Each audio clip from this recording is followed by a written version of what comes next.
Okay, I think I look green. That's where the stream lights go. Okay, so welcome back to another stream. So instead of Thursdays, I think I'll do it on Monday from now on, if possible. Let me just double check a few more areas. Okay, it looks live. So here we go. So some updates are due. So let's give you the latest state of the game. I'm going to disable the background music for now because the game has music and I think I may have to mute that at some point. But here we go. So we have main menu music, which also is the background music when you go into the game. The volume goes a little bit quiet when you start the game. I don't know how much of it is coming across the stream. I'm gonna try to bump it up a little bit and then decrease the volume as I go forward.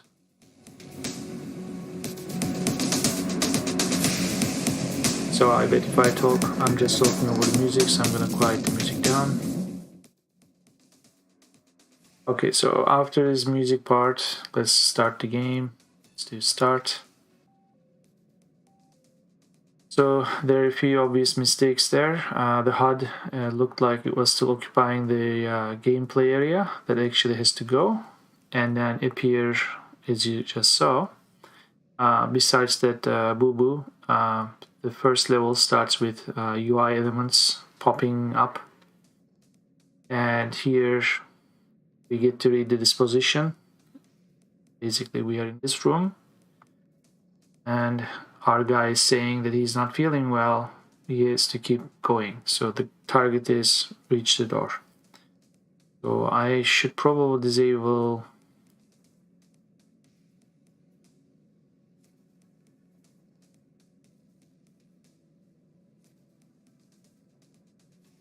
anyway. I'll look into that. I think it was here, right? Display something. Forget. I'm trying to get rid of these blue outlines here. So let's go to this place. So where are the controls? Basically, we have to press 1, and maybe that's not obvious. I may actually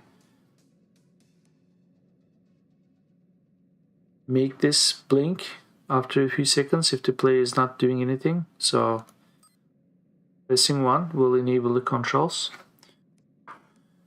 I'm working out a new area for displaying player controls, but I'll discuss that soon.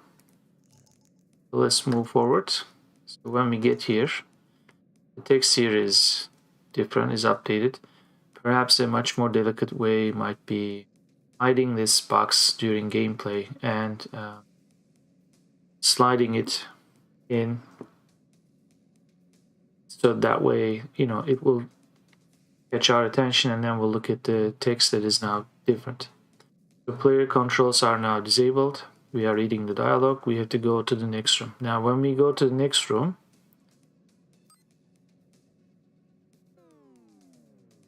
there's a power down sound and the battery rate, the level is going down. And that's exactly what the description is saying. So we are running out of battery. So while we are trying to find out what happened, which is what the dialogue is saying, but you need to find a charging station, but at the very least we can actually try to grab the fuel cell here until we find a much more permanent solution, which is a fuel charging station, or like, since you're a robot, you need to stuff. So let's go and grab that thing. So right now there is no proper pathfinding, which means if I keep moving in the blue direction, I will pass through objects. I'm still leaving that part to later time. Maybe even today I may start once the stream is finished. But let's assume we are actually gonna go around. Speaking of which, I think last time these controls were organized in a 2x2 fashion. So the relationship between this blue and the yellow marker were a little bit more obvious, maybe still not completely obvious. But here, ever since I laid these controls out horizontally, I tend to click green, hoping that, well, if this was forward, this is gonna take me to sort of right. This one is red. This was always going kind of left. Maybe I should just change the order here, meaning maybe this should be here, so I could go from blue to the yellow marker, and this will take us back like this. And like I said, there's no pathfinding yet. In an ideal scenario, while we are here, we should have only the red and the yellow markers enabled, and also the green ones, because we could always go back.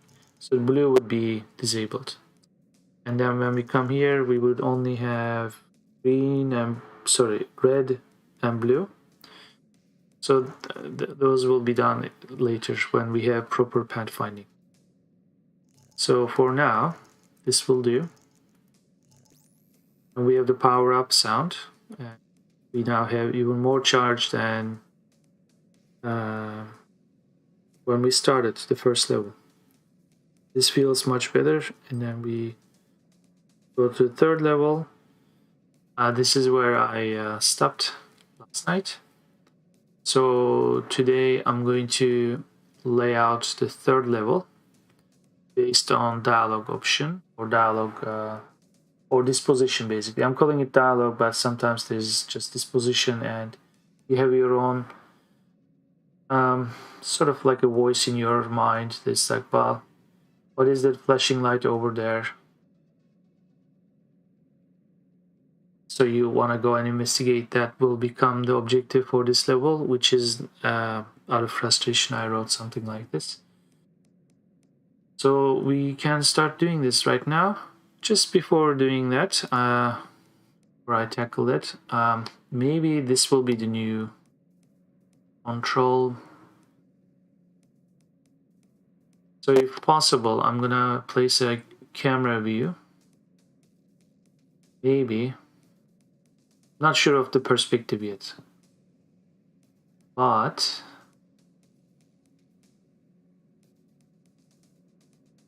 maybe that should be here. So if the cubes are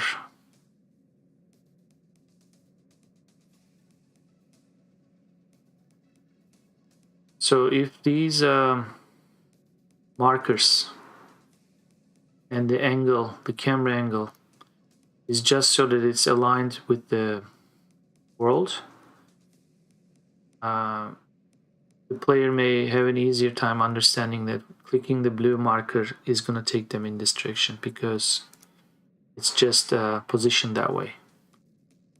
So speaking of which, in the first level, start the first level. On the walls, we have those markers, so there will be some help. And also, we should be able to rotate the camera in later levels. The first two levels are, even the third level, simple enough layout-wise. Maybe we will always have kind of like one-way, walk, deep room. We may be able to turn around, maybe look in, hidden corners behind objects, that kind of.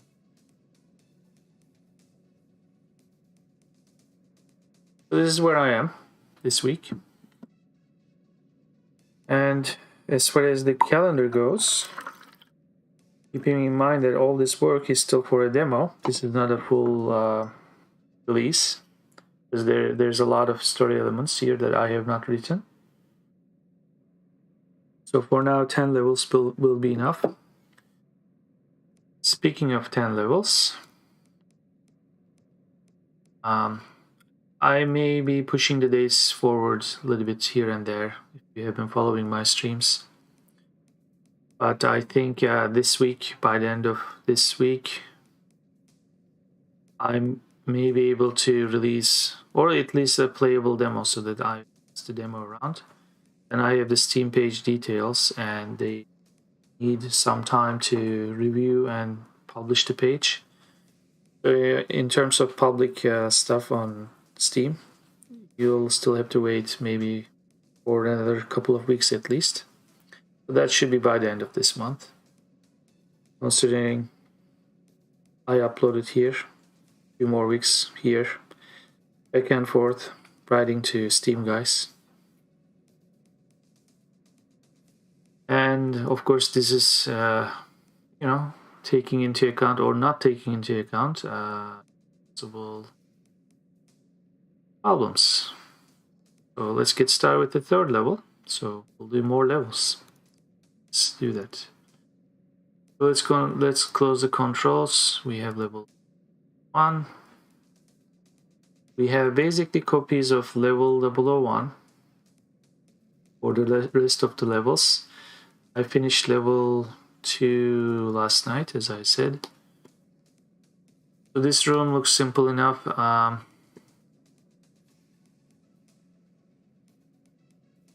We could actually take this room and make it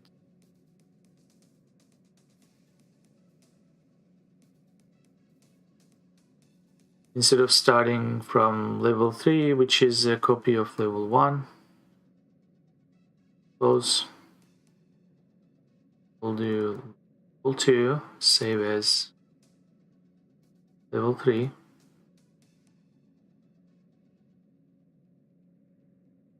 And then here, let's update the ID. Also update the script.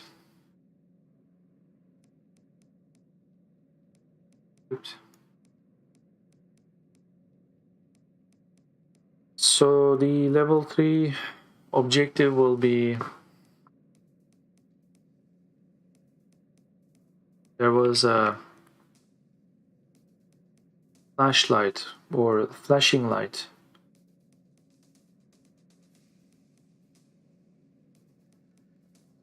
So the first level's objective was reach the door and then pick up the fuel cell,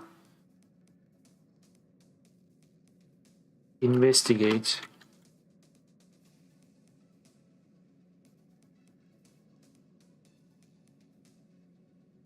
light. Okay. The objective system also has to be revamped. That's a big work in progress. Because when a level is loaded, meaning if we go as far as level 3 with the game and we come back, continue, we should start from level 3, which means it should mark the first 2 levels objectives done.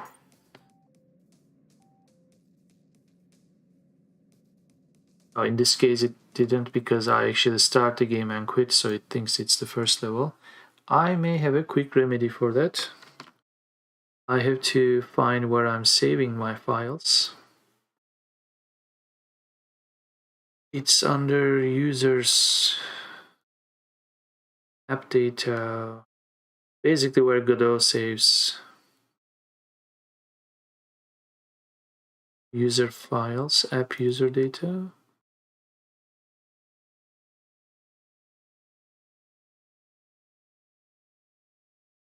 So yeah, basically I'm not writing the currently displayed objectives into a save file. So when we load the game, they are not loaded. They should be loaded. So I'm gonna say we are at level 3. Let's do this.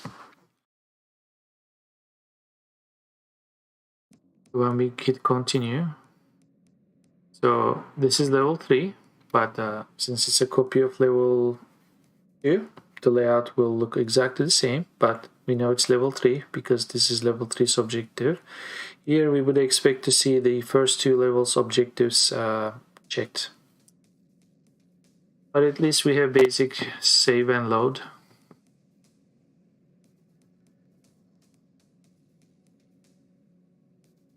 yeah, so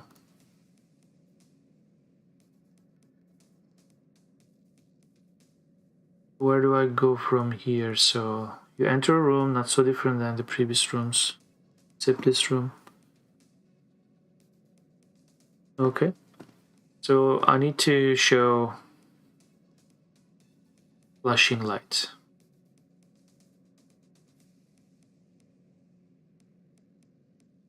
Maybe that flashing light actually should be here.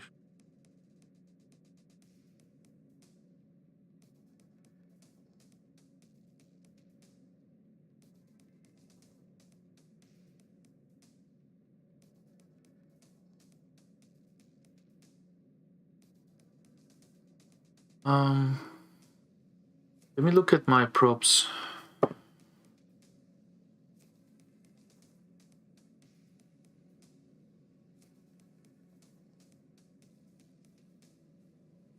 So these three are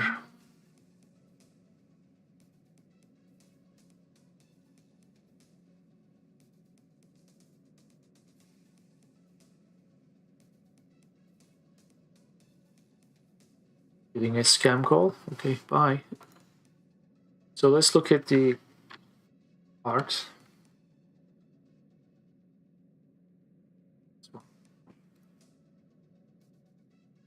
So 3 vessels are these. I know that. There's the teleporter 1 and 2, and they are here. I already used one in level 2. There's the base here. There are a few crates here. I think they are kind of labeled weird, or I may have overwritten one of chest. There's chest, there's crate and crate long. I think crate and crate long look pretty much the same, except yeah, like say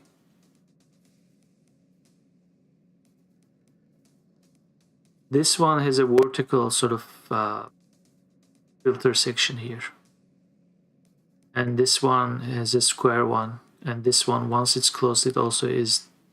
This one is basically the, can I say this? Here the lid is slightly open, and here the lid is completely off, but these two are basically the same unit, and the side part has a square grate, something like this. Whereas this long one is used for this unit in the back. So, but anything that might be flashing is probably one of these screens. So there's the vertical one and or rectangle one like this. So they could be flashing, or I do something else. So which means I'll probably have to put something else in second level. So let's do that too, because it's okay to repeat certain things, but then maybe not so much if I can help it. Models, props.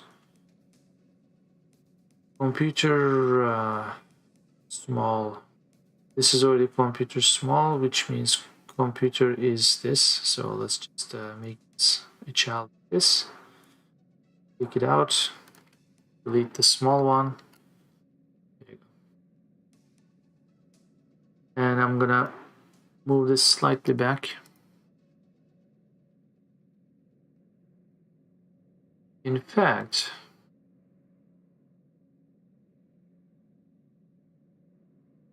oh, I guess I don't have the snap option. Okay.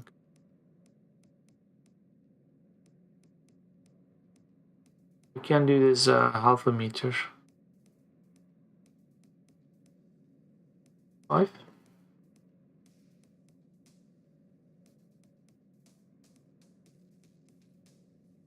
Okay, that's not too bad. So when we run just this scene, we should be able to see the. Of course, when this starts, let's see. I'm just curious what's going to happen. We will start it. Yeah, this is an architectural issue. Basically, we should be able to test each level without running the full game, but that's a sort of like a developer problem, right? I will most likely need something like that when I'm working on the full game or the full release version. Not for demo, this is good enough, so I'm writing just good enough code to release a demo to get attention. And if there's people are interested, maybe I'll actually do more stuff. So for the time being, I think this view is as accurate as we can get. Let me turn off the voxel UI. There are a lot of lights there, but I think it's okay. Get an idea. So in level 3, instead of at skinny tall one, we have this guy. So this will have something flashing. So we could actually have something flashing.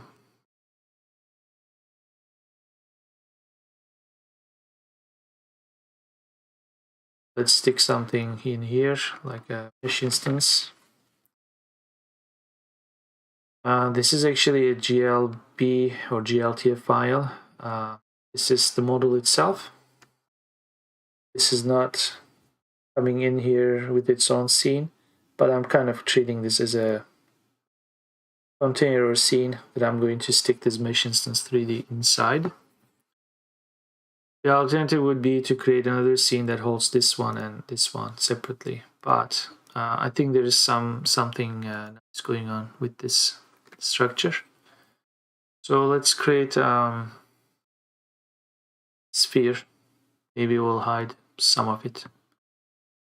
So here's some sphere, which looks big.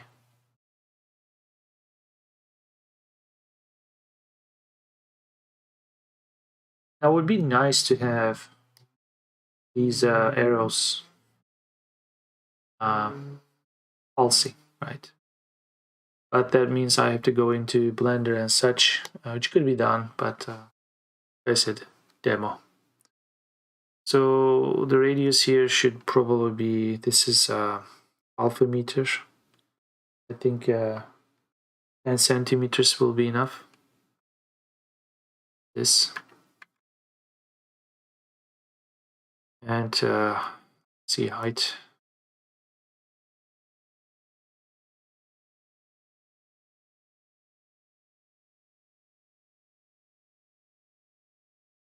Oh, so then I should assume this is actually 1, 1. This would be diameter. So if the whole thing is going to be, gotcha. So it's going to be 0.005 times 2, 0.1 as the width. If you consider this being height, then this should be, there you go.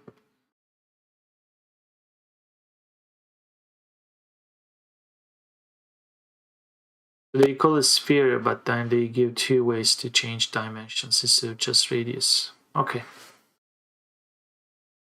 So you could actually have something, well, if it was 2D, it would be ellipse, but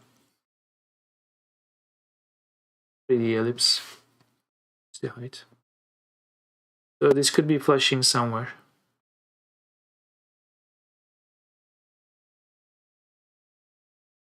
Maybe something like that. This needs a material. We could also have hemisphere here. Interesting enough. It's gonna cut off where? From the middle.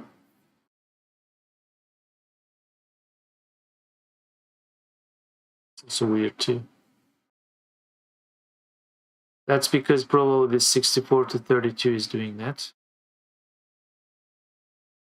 Nope. Anyway, maybe this is still broken because it's beta. By the way, for some of you who are just joining and curious, I'm using 4.0 beta 17. So until we have something better, this is what we have, the latest. So how do I make this blink?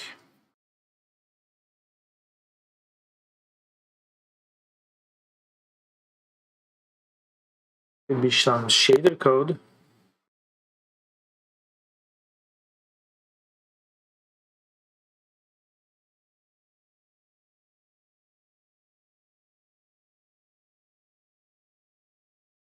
Let's just give it a basic material. Actually, we need to do shader material. Provide some shader code.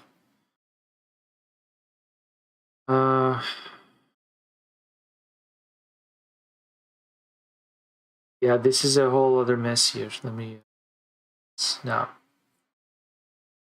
whether for demo or not, there's a lot of material stuff here, thanks to the way it's exported. A lot of these are shared. Some models are bringing their internal material, meaning they don't actually use these external material references. So then it turns into big confusion when I'm updating these physical files, and models that are using their internal, even though it's the same name, they don't take over the changes.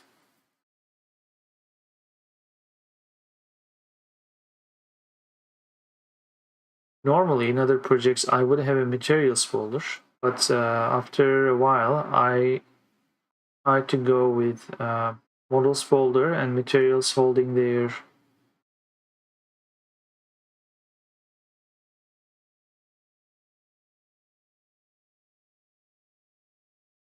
models and materials are in their folder, like in their shared folder. Say, if I have props here, all the props are here.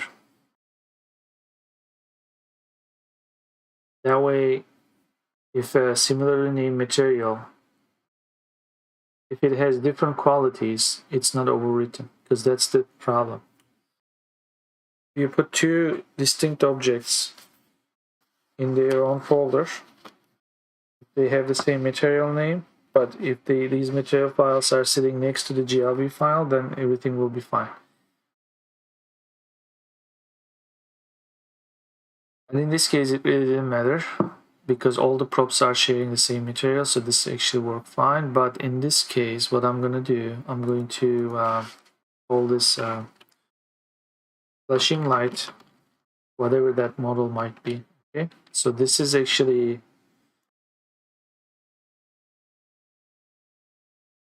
a model. This would have been coming in as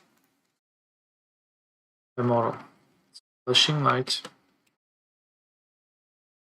Okay, so that's what I did with like props hydroponic at some point. This will be a month ago. So this is now a scene. It's basically this, and because this is now in props, this material could also be saved. What I should do is go in shader. Now this is gonna go into props flashing light. So that way, at least it has some place to live in. Could also do built-in shader, but let's just do this. Like this. Okay. I don't think I've used this new layout here. So what I'm trying to do here for now is where's my model? So one thing is for sure, let's do the transform 0, and we can later position this in the world. But let's undo, because most likely, I actually copy values here, copy value, there you go. Done, save. Level 3 will go there. So your position data will be this one. There you go. Now you're 0 in your own world.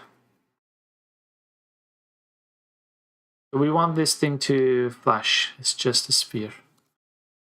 So we do that by, in fragments, there is color.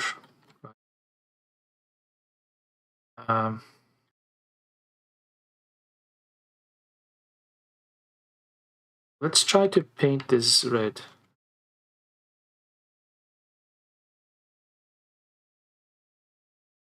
RGB red. And I think constants cannot be modified.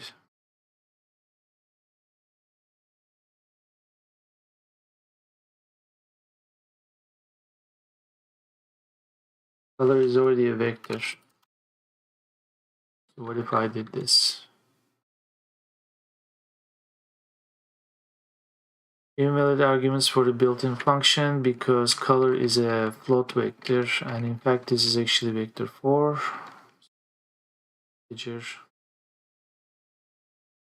Constants can, what do you mean constants? I thought we should be able to change color.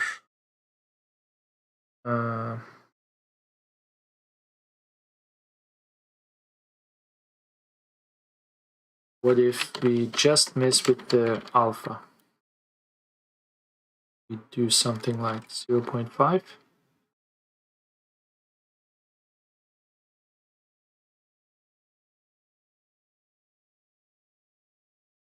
Constants would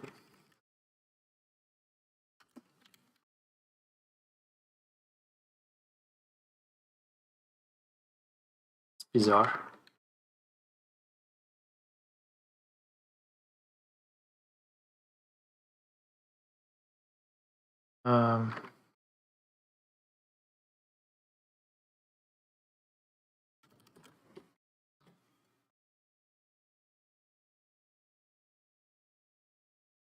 Let's go read documentation.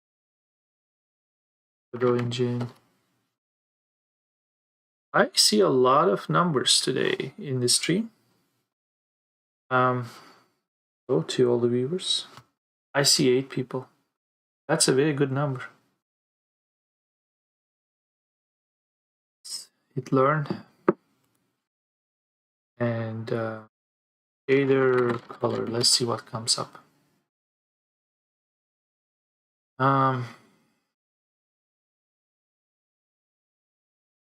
This is just the API reference. This.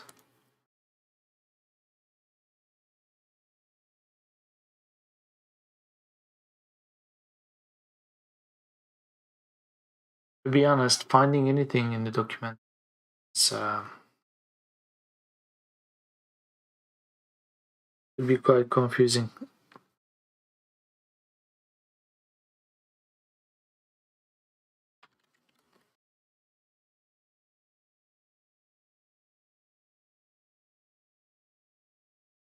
Because there's the help material, there's also the API stuff. I think this might be it.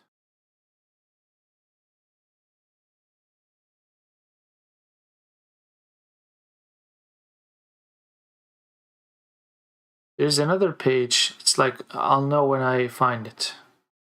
There's a list of functions or properties like this that are available in each processor function block. Say, Vertex processor can only have a list of properties. That kind of thing.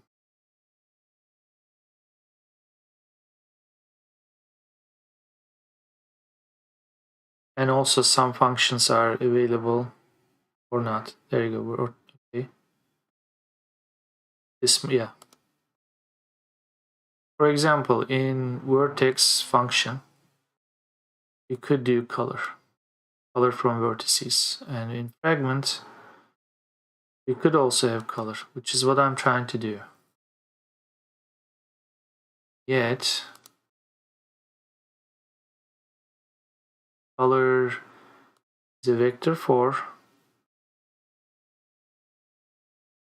I think in this case, maybe I should go for albedo. Color that comes from vertex function. And I think in here we do not change the color.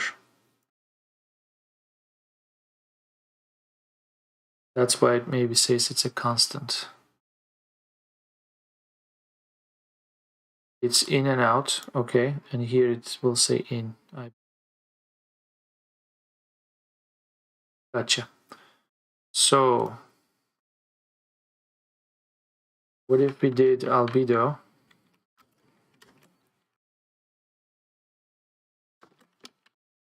Okay, albedo is this.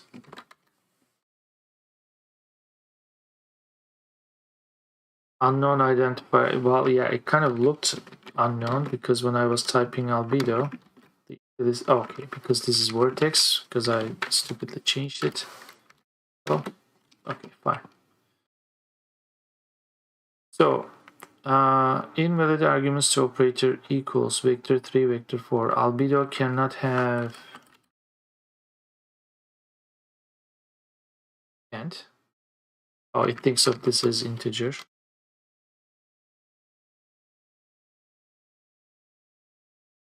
Is albedo, it's vector 3, default white, so that's my bad. So painted red. There you go. Now, alpha.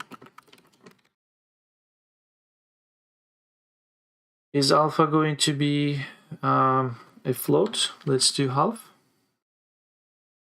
Semi-transparent, okay. So that's actually semi-transparent because if I disable this line, I should not be able to see these grid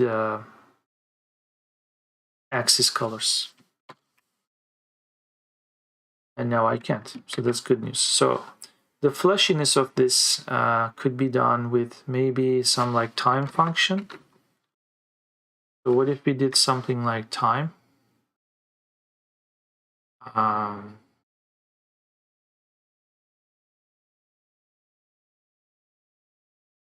But that kind of goes between 0 and 1. Right now, I don't know what I'm doing.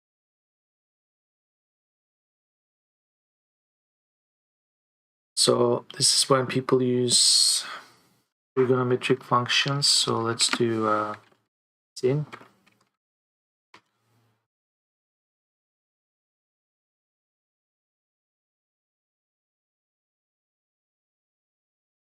Okay.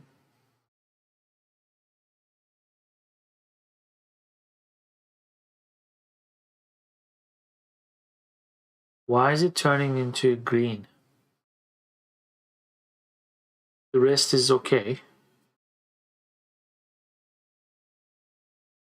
What if it's just time function?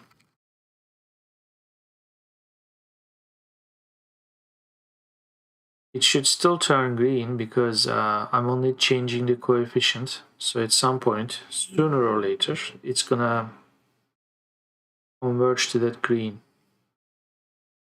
Equally so, doing this minus won't change much. It's just gonna make it slower, but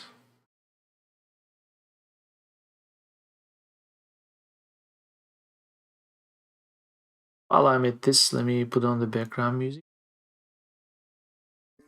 The audience. Sometimes I go quiet, so at least you get to hear some music. I hope it's loud enough for you, but not too loud that you hopefully hear me explain stuff.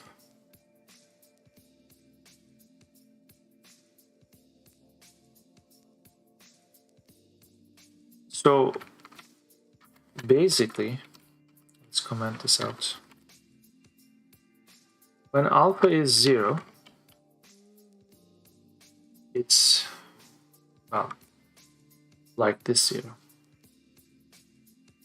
It's fully transparent, right? When it's 10, it's glowing like that. That's actually interesting because when it's 1, okay, that's unexpected behavior, in my mind. Alpha being 1, I would expect this to be completely opaque, no transparency at all. Why is it that when alpha is 10, it looks like it's emissive?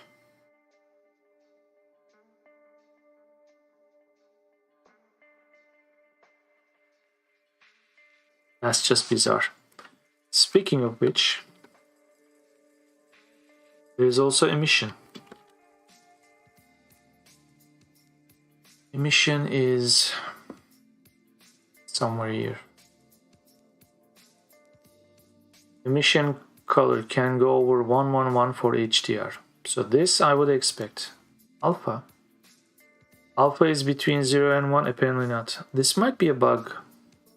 If written to, the material will go to the transparent pipeline.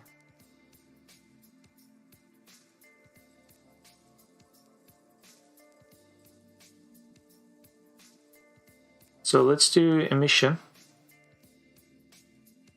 This is also vector 3.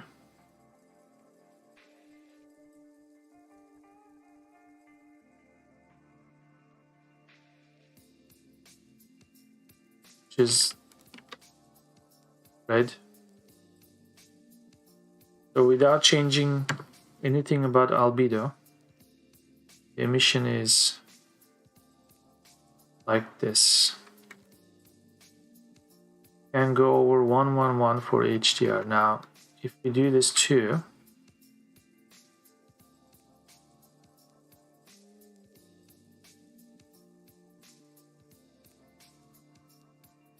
what if we set this to the base color like white? So let's take this one.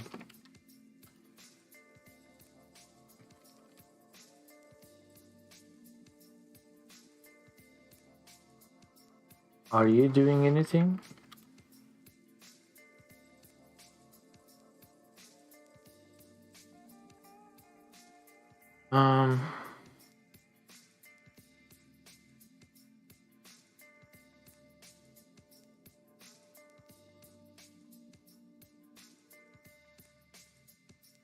I'm in fragment, right?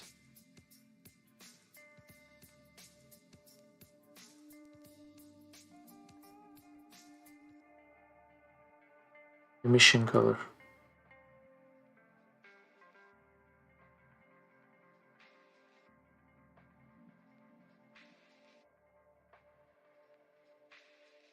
What was actually bizarre about this?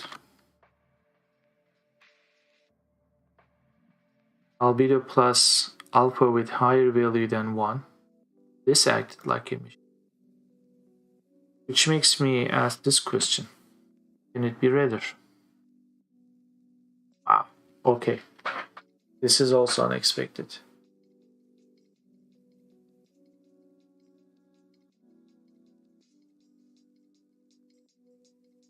So I would expect the albedo vector values to be capped by 1. Instead, when I put 21, it has to be more red and it kind of looks emissive. And yet, this being 1, this emission being 1 here, doesn't do anything. So it doesn't meet my expectations. That may be due to 2 reasons. 1, I don't know what I'm doing. 2, it's broken. Or it's still work in progress, you know?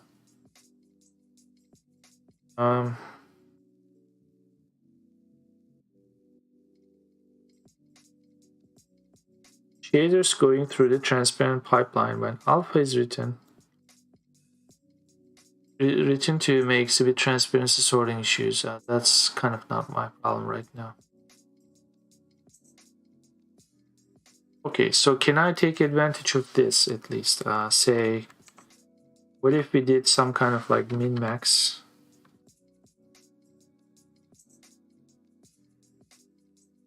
What was it, smooth step? Let me read about smooth step, because what I want to do is I want to change this value between 1 and maybe 20 based on like time function. So I think what is going to happen now is this. Let's assume it's time. comment this out.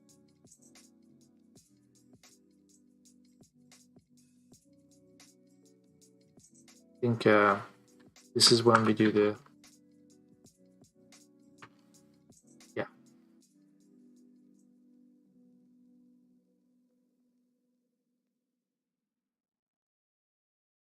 So let's assume this might be 20 sometimes. That's an integer.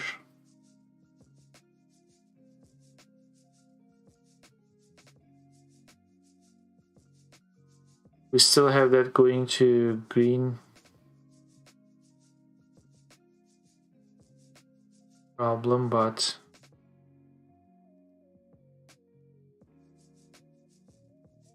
we'll sort it out.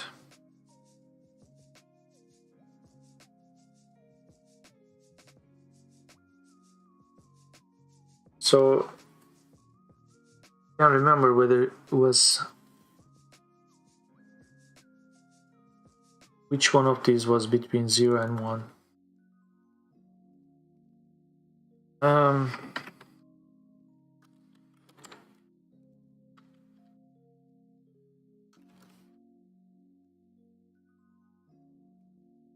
This will do. Sinus is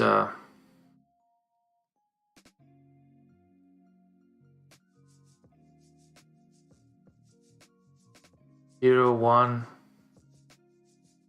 No, they're always between 1 and -. So what am I thinking?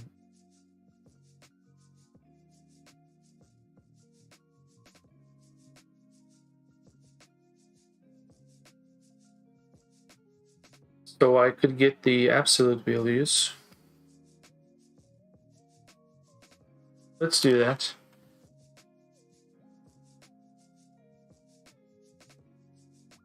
I believe that is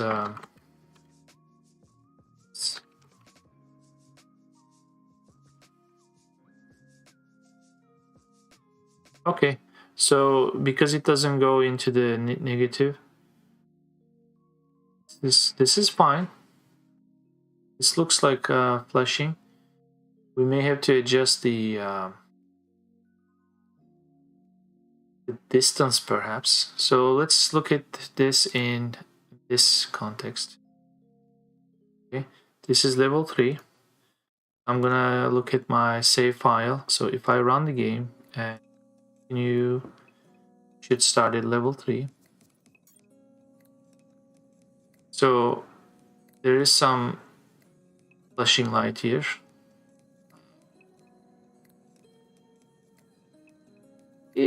Okay, but not great. So, oops. Can I change it here? Yeah.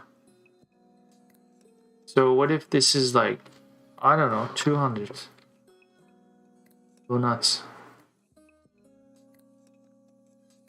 So this is kind of where I see the from the center to here. What if it's 20?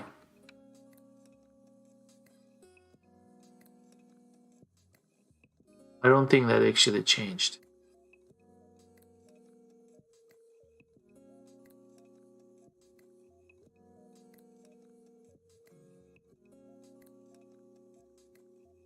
And this is actually meaningless here, that's why I left it. Could be some other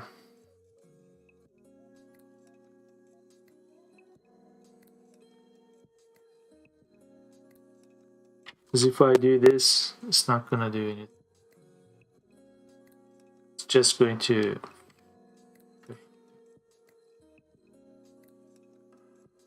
sensitive basically.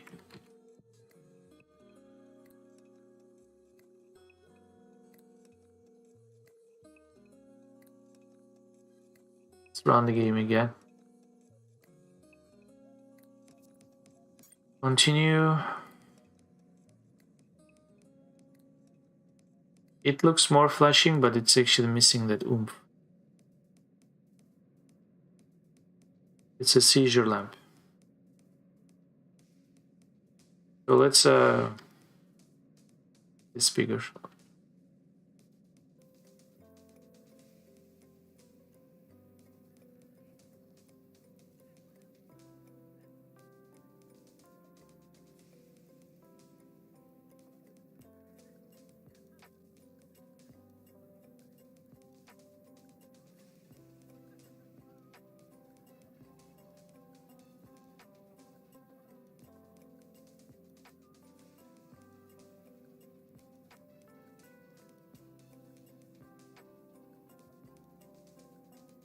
still tempted to change the alpha for some bizarre reason.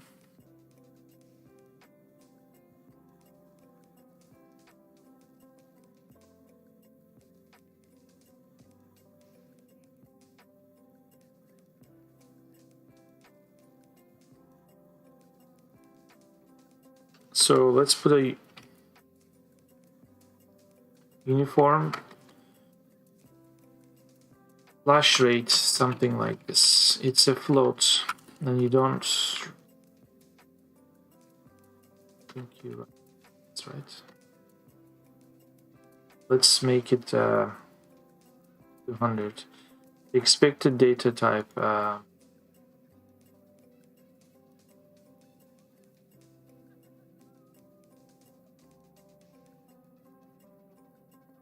I don't write shaders much. Expected float var.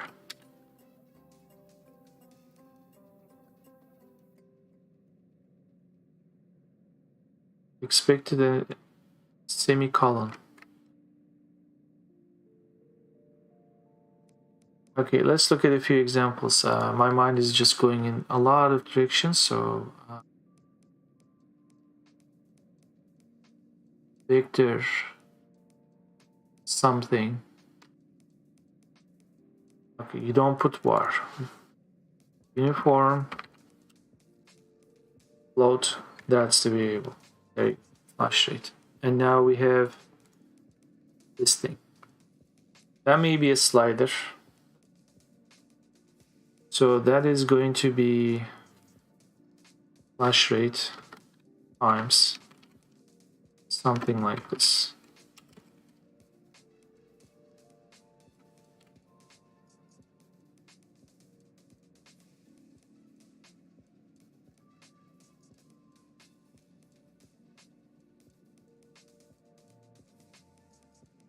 That may not be too bad. Let's look at you. Doesn't look that good here in the final render.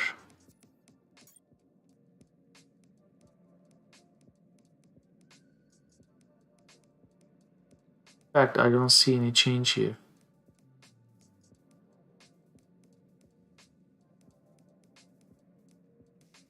Well, any help is appreciated. If you guys know more about shaders.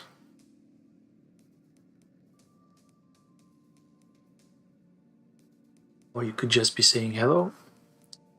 I don't bite. It could be Turkish, it could be English. So some of my viewers are Turkish. You'd say something in Turkish. Türkçe'de yazıp merhaba diyebilirsiniz. But I'll keep it English as long as possible. Because I think, just generally speaking, my audience is English speaking.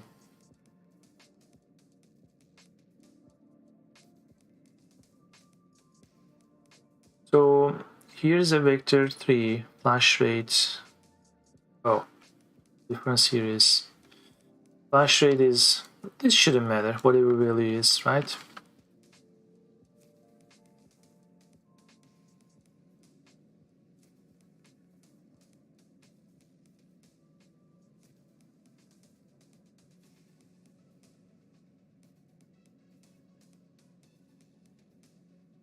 And then this bleeds into the purple.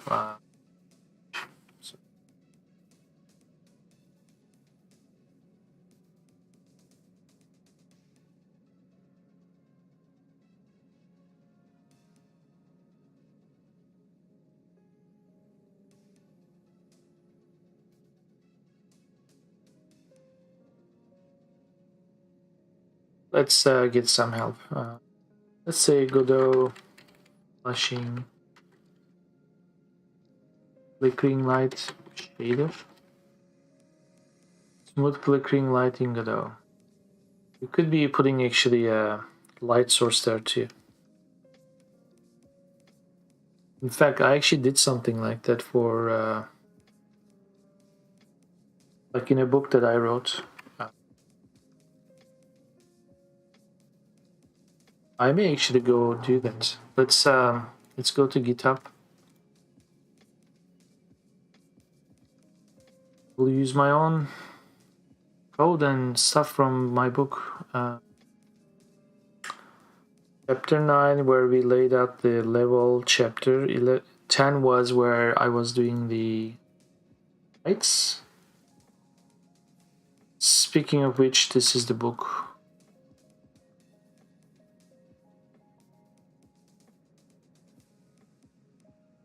So let's look at the chapter. I think it's 10.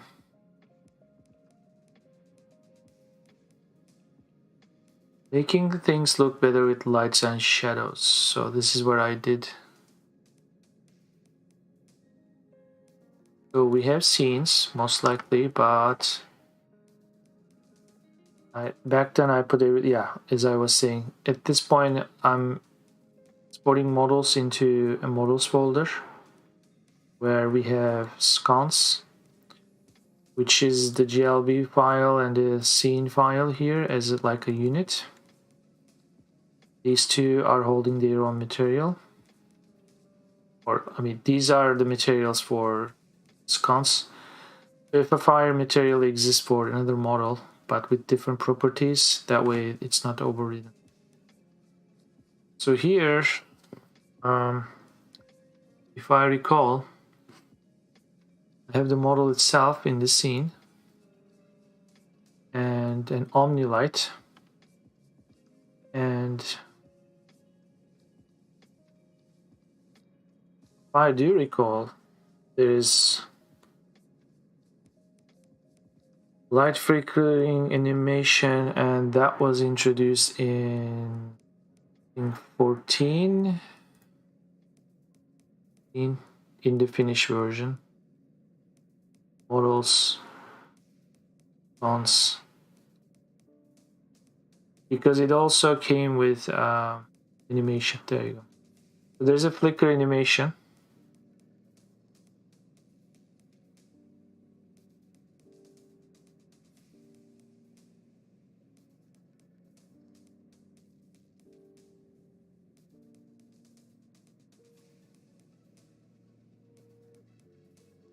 I just need a reminder because I didn't use Tween, I used Animation Player.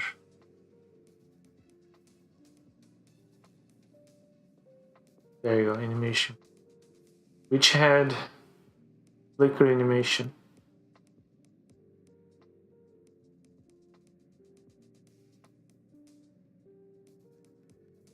I even used a trick here. If all the light sources trigger their flicker animation, then all the torches would flicker at the same time to create randomness. I remember coming up with a neat idea, which was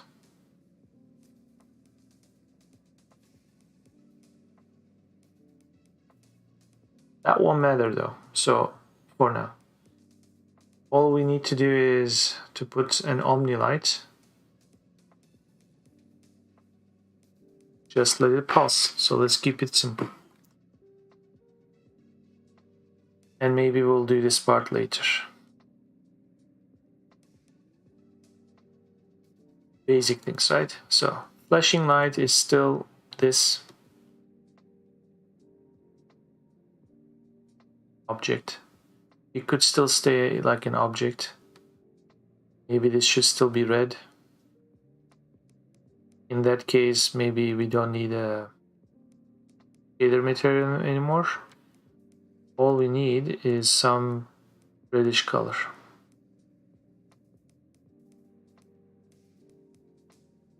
Let's put an omnilight. Let's pull this out, sort of like this. And let's put animation player.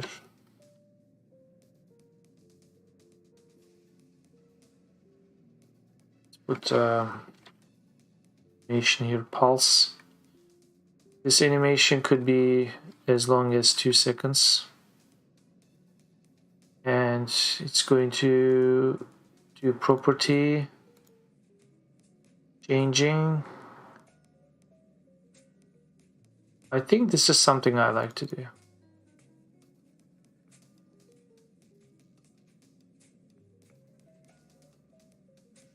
What if the intensity was 5,000? Don't actually see much change here, but there is something. It's so little, won't matter much, but in the big scene maybe it will. So let's put a breakpoint here and another one here. In the final case, let's put 5,000 and maybe ease in and out.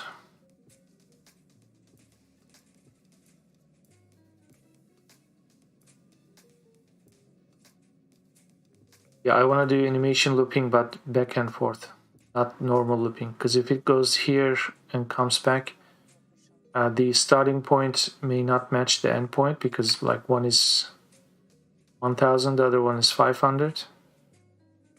This way, it's going to go from 1,000 to 500 and then 5,000 to 100, but backwards, not in a sudden way.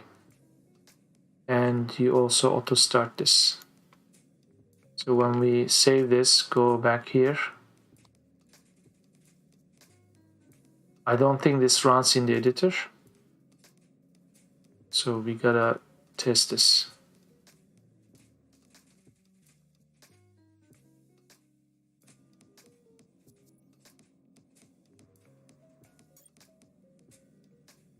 Whoa, that's just so much.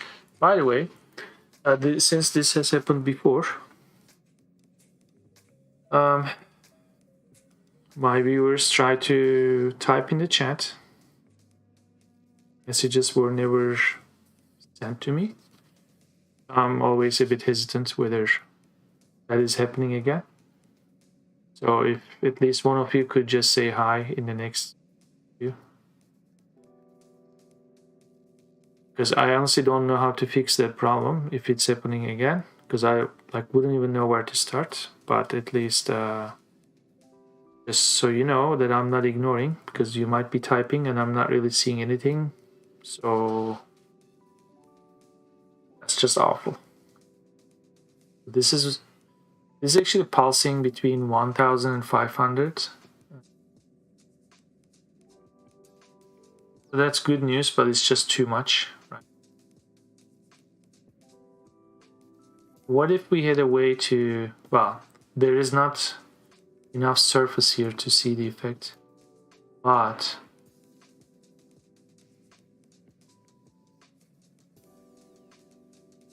so we want this autoload to run in the editor, not at runtime. Apparently it's running at runtime. So for the sake of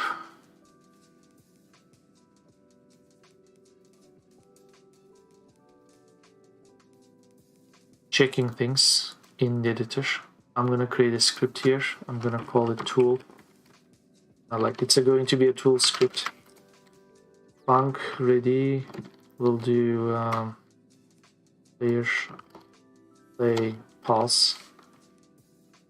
So that way, if we go here, this may actually play the pulse. Should at least.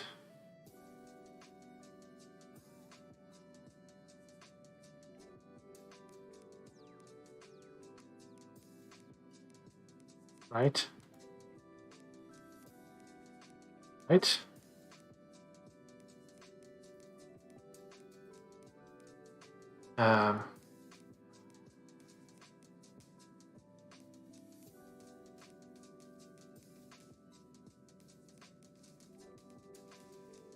Let's change this to 1 meter. Okay, that's something.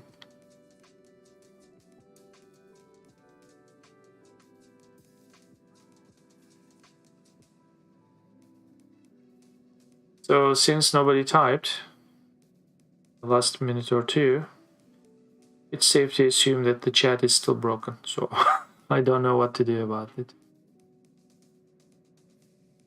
I had to look around, but I honestly don't know how to fix it. If some of you are on Pirate Games Discord, you could be writing to me on Discord.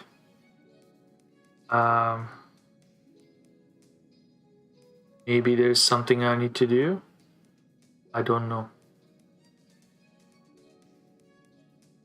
Because I see 5 viewers, 6 viewers.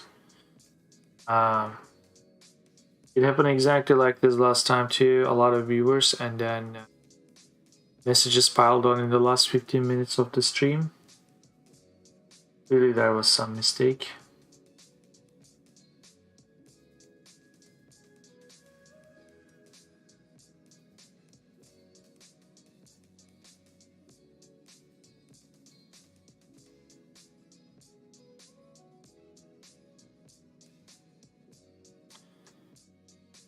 I'm gonna put the stream on pause and then check something. I'll be back soon. What's up? How could it be off? I'm streaming.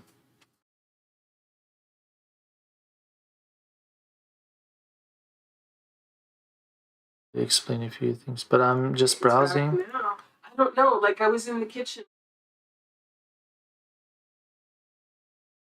5G and back, and it's still sitting.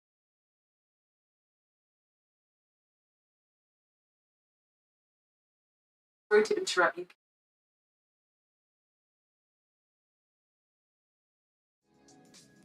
Okay, I'm back. So, yeah, I don't know how to fix the chat. If it could just be working, I have no. But let's say it's working, and let's keep moving. I'll keep an eye on the different chat channels. So the flashing issue. So range is 1.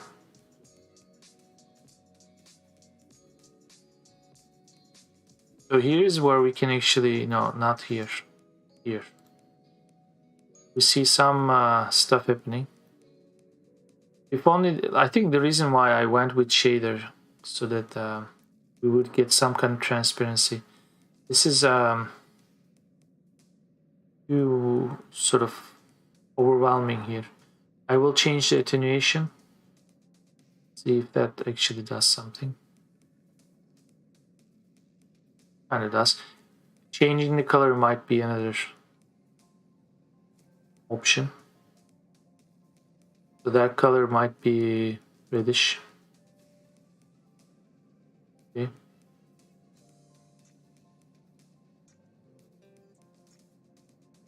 This is not casting any shadow. We don't want it. This also helps sometimes. Let's do 1.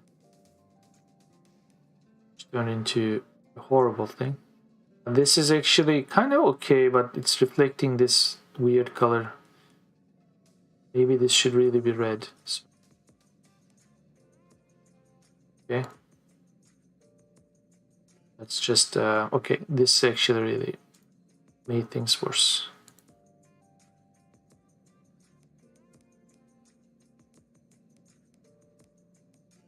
And perhaps this should not be 5,000, this should be 3,000. Okay. And I think something like that should be re-rendered. Because there are changes you can see. Some changes don't reflect.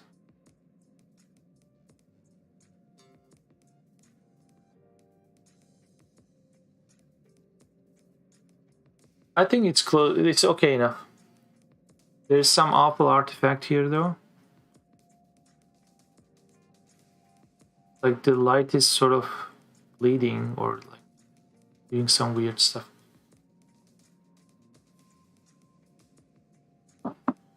I'm not going to offer a camera rotation in the first few levels. I think what makes sense is that it's a cheap solution, but we should move this to the other corner like this. In fact, I'm actually going to move it to the top right of the screen.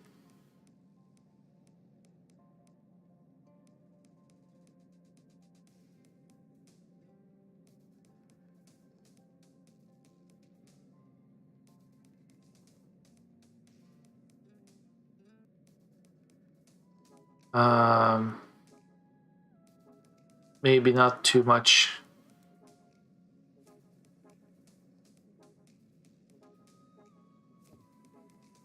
Let's pull it out, because I see. What we need to see is actually the light itself. So that light should be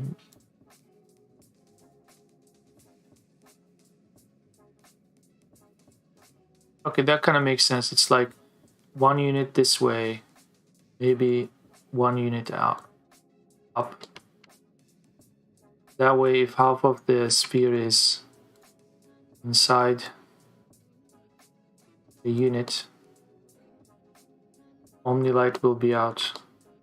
Why? What the?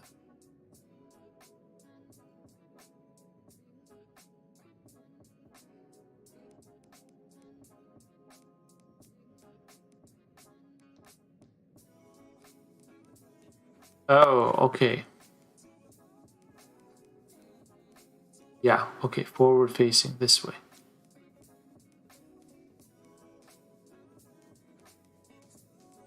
Let's re-render. Continue. As awful as it can get. I'm gonna in fact make this material white.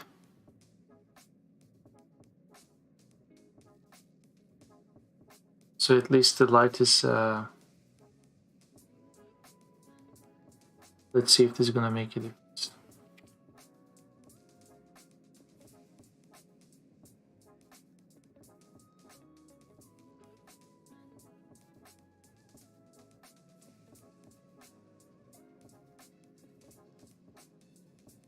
I'm gonna do one more thing with the animation layer. I'm gonna create a new animation. What is this? Ah.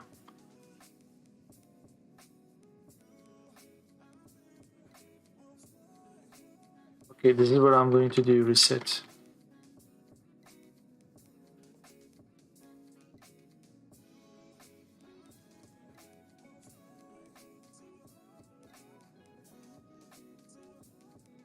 Maybe I don't need this. What I need is something that actually stops funk.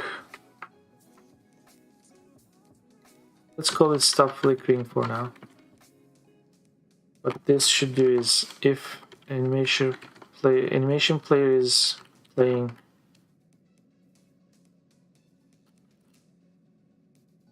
it's just stop. Like whatever you are playing, stop. Let's take this and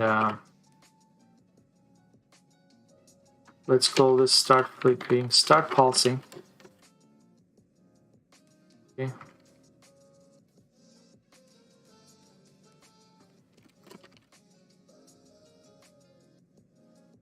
So when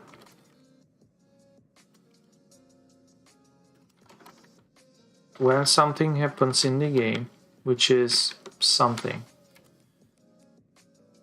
But what is something? What is that thing? It is a signal that is signaling game event.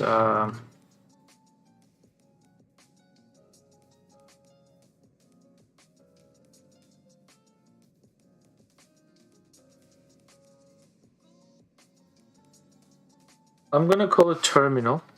I have different notions of terminal or terminals in later levels, but this is essentially a terminal. We are reaching a terminal. That's really what it is. So when that happens, we want to do something, and that something is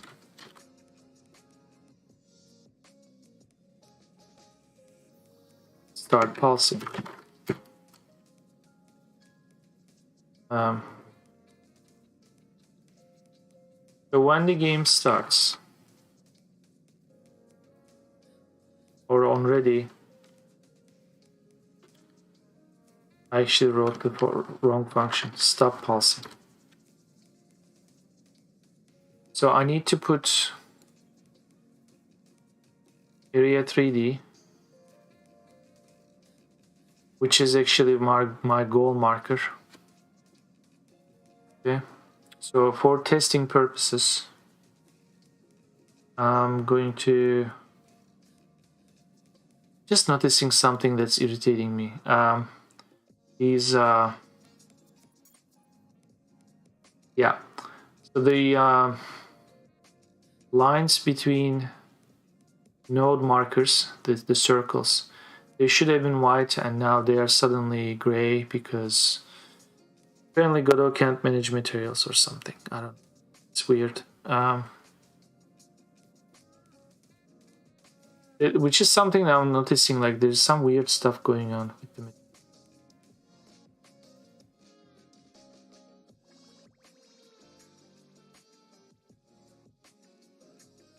because I'm irritated by that.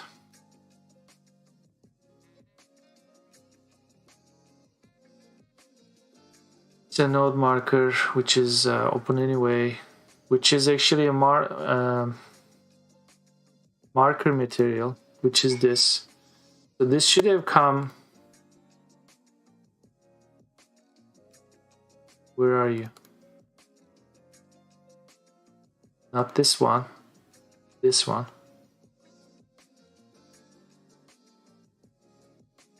Okay. Say here.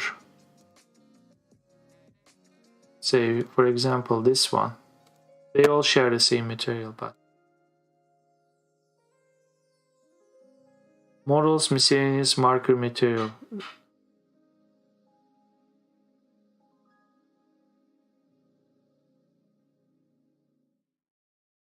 Let's turn this on. Like this is white, which is coming from Blender material. I tried to create my own material in Godot because, you know, you should be able to. It looks white here in albedo, and yet in preview and as well as the viewport, it looks gray. So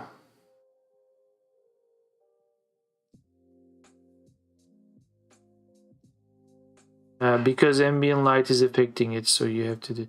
So I think what is actually happening is I carried some of these materials from Godot 3. So it did conversion, and at some point I may have been concerned with other issues that I these things now. So the thing is, I remember fixing this yesterday and I uploaded to Git. Sometimes what I'm noticing is some settings about materials are, I don't know if it's a Git issue or if it's a Godot issue, like if some things are not quite marked, like cached somewhere that I get to see it in the editor, but they are not written to the file system properly as far as GitHub is, or the GitHub desktop is, you know, monitoring. I don't quite know. It's frustrating because if you pass your project to someone else and that person will compile it and export it, you want to release it, right? Are you releasing the same project? What are the things that you might be forgetting and not even noticing you're forgetting? It's scary. What is also annoying is the fact that this flashing light may be okay, but how do we test this? Okay, so I'm going to move this node marker to sort of away here. So let's actually get ourselves some big space. I'm going to move this. Let's click the floor, make it unselectable. There you go. So I'll select this guy, goal marker. I'm going to move you to this. Now when this goal marker is reached, which is this, when it's reached by a player, it's going to trigger level finished. When level finished is emitted,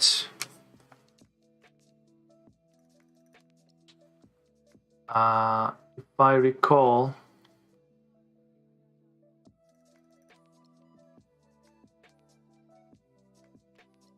every level has a finish function. Maybe that's what I'm calling.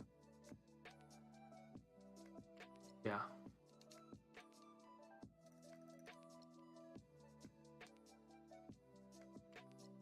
Which is sort of a work in progress. Yesterday I messed up a lot of things.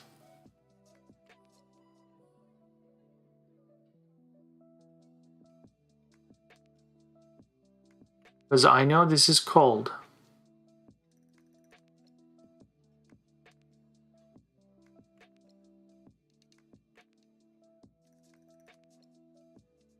I think, but something has to be registering this, right?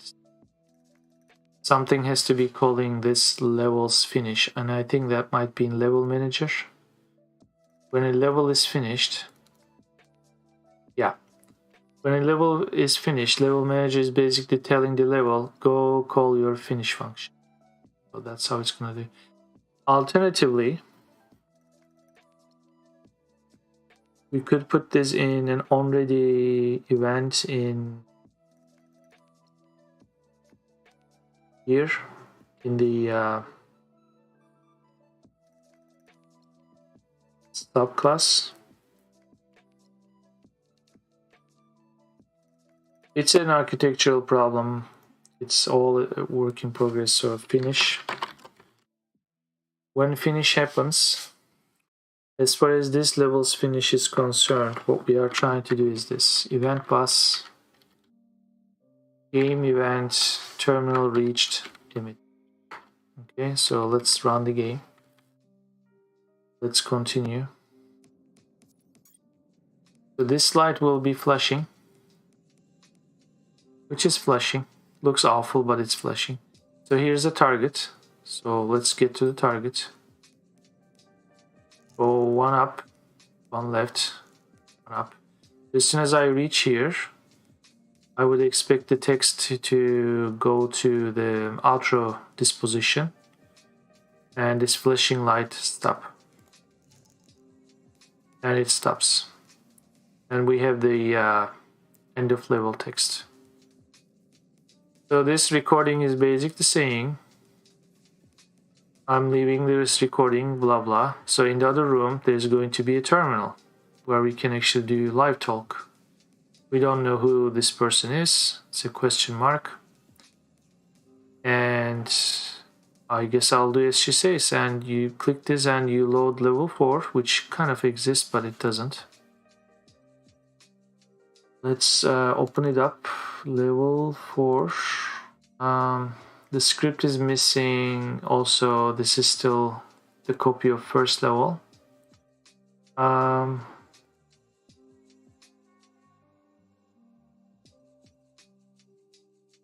So maybe instead of dealing with level 4, I could be doing level 3 better.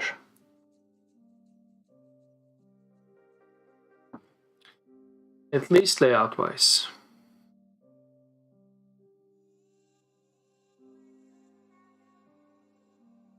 At least layout wise.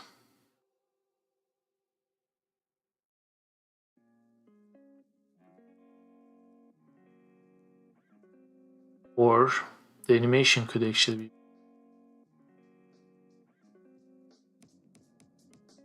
So let's start the game again.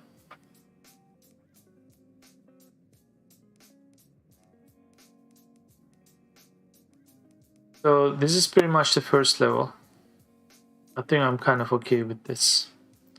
You just have to walk straight, which means later when I do the proper path finding, only this button should be available. Well, this one.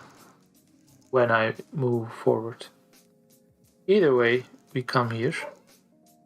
We say we don't know what we are doing, but load the next level. So here we go. We hear the power down sound and the battery goes down. We are notified by that event. So we are questioning ourselves, or kind of like situation, what happened to me, where's everybody? You do not have much information about anything at this point. One thing is for sure. It's what the game is saying, yeah, go find or go grab the fuel cell. So let's do that.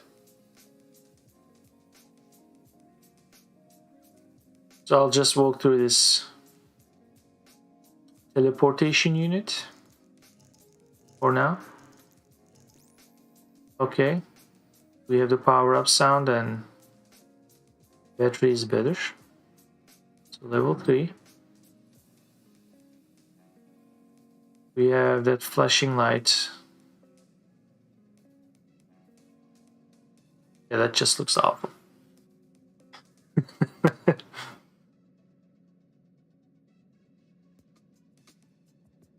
What is actually really awful is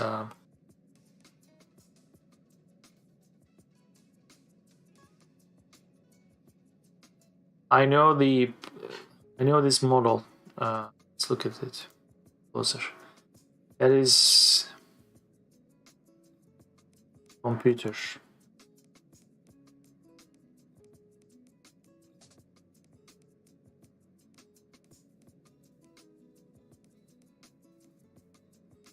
Nope, computer small.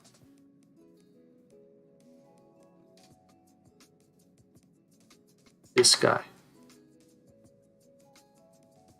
So this guy has 3 triangles here on the front, and on the side some kind of ventilation, right? What we are seeing here in effect is, let's pull this side. There's this diagonal part here on the side. This omni-light is bleeding light through the whole body of this structure. It's actually casting light on. Just looks awful. Similarly, those triangles are getting hit. This sort of this surface here is also lit, right?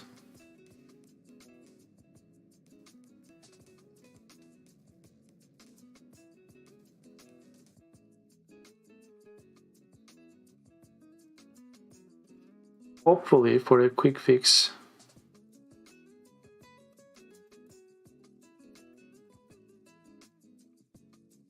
if we bake all the lights again,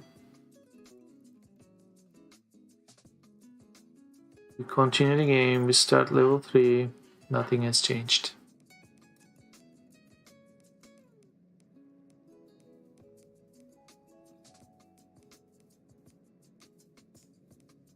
Assuming I can fix that later. So let's create a different room layout, or a different room. This time I'm gonna try to maybe end up on one of these like on this sort of like wall side, like on this side of the room basically.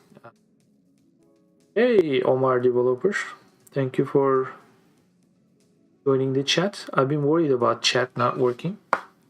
That drove me nuts, because this happened to me before. I could see the number of viewers and the messages did not come through, so I was curious. So, right to you.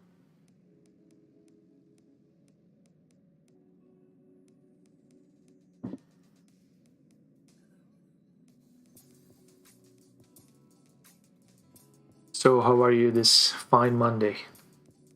It may not be Monday where you live, but nevertheless, I think I'm gonna stream on Mondays, if I do stream. It used to be Thursdays, so now I'm moving the date. So what can I put in this room? We have crates, shelves. Let's put more shelves in this room. Correct level. Let's click this guy. Let's duplicate it.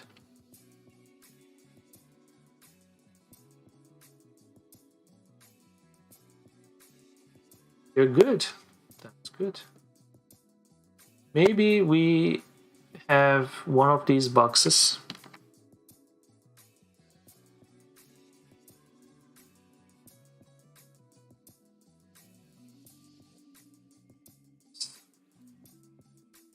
On this shelf. Something like this. That actually looks overlapping, but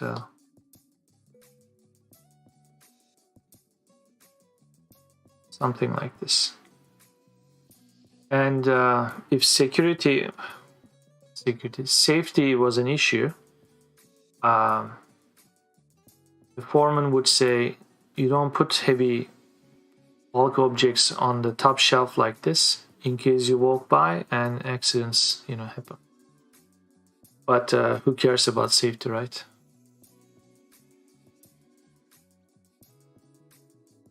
So we have that kind of shelf. We have boxes. I think what I'm gonna do, I'm gonna throw a few canisters around, which is under models. Nope. Props, vessel, that kind of thing. So I may already have one or two, but I don't see it in the level. So let's grab these three, put it under props. Here we are, double click. Okay. So we just need to have a few of them, maybe.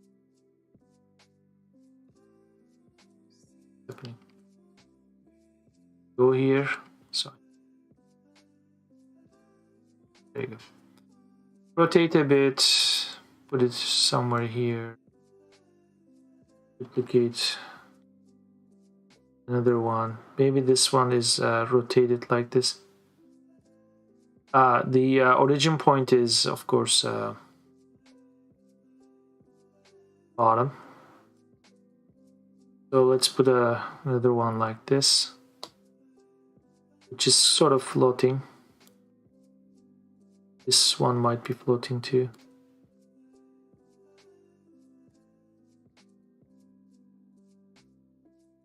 Okay. Good. At least the shadows are not giving away the awkwardness. And then let's throw in a few little ones here and there. Maybe this one is standing up. It's fine. I'm gonna later do the different color ones. Actually, this one is a fuel cell. It comes with a blue flavor.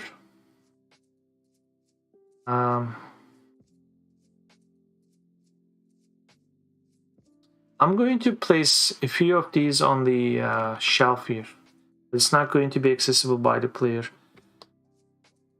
Giving the idea that, well, this is the kind of object we got in the previous level.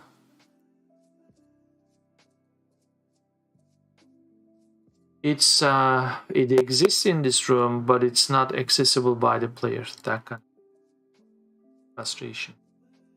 So we have a shelf here. We could put another shelf. There's a tall shelf, right?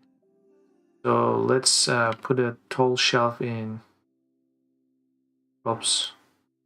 Here's the shelf. I'm going to move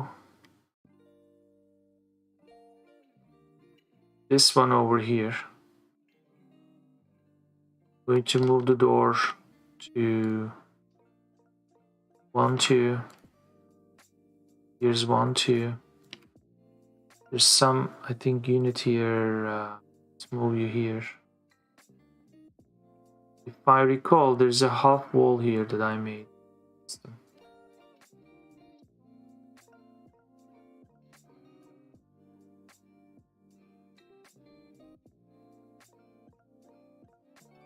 I need to rebake the lights, I think. Some awkward stuff going on.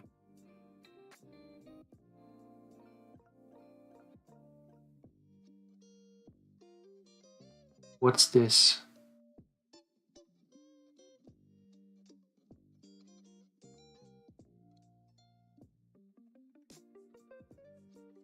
Why didn't he exist just a second before?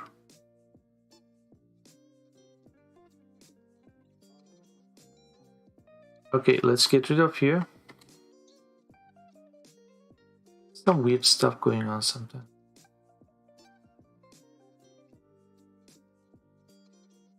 So you are telling me that always existed?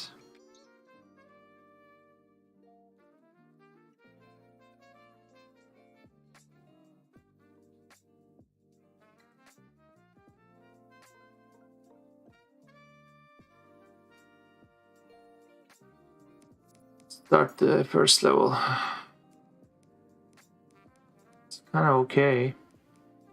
Let's go to the third level again.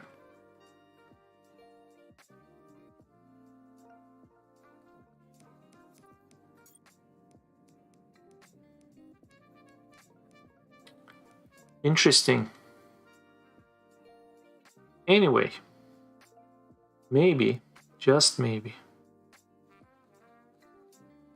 you know, maybe this should just be here.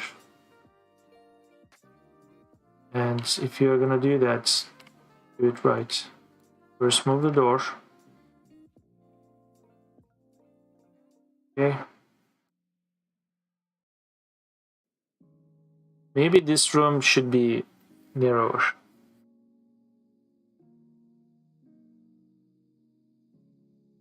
Maybe this should be here.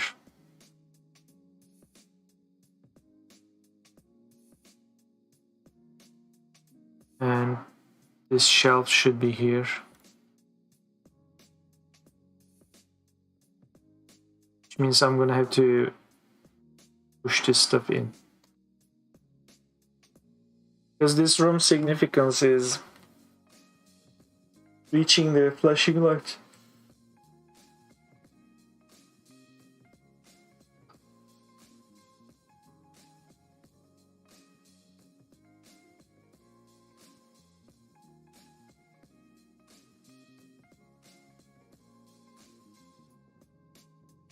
So let's move these two guys out of the way. And that tall bookshelf is, well, I call it bookshelf, but it's not.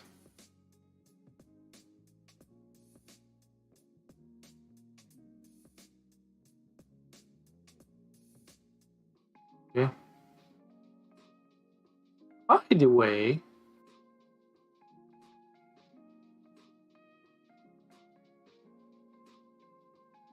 if this is a tall shelf, where is the side of it? It's kind of missing. What the? So props, shelf tall.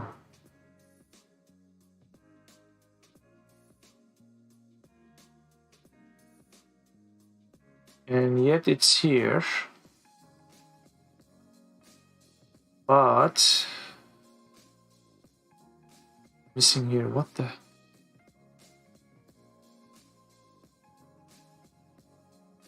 Okay, so let's export it.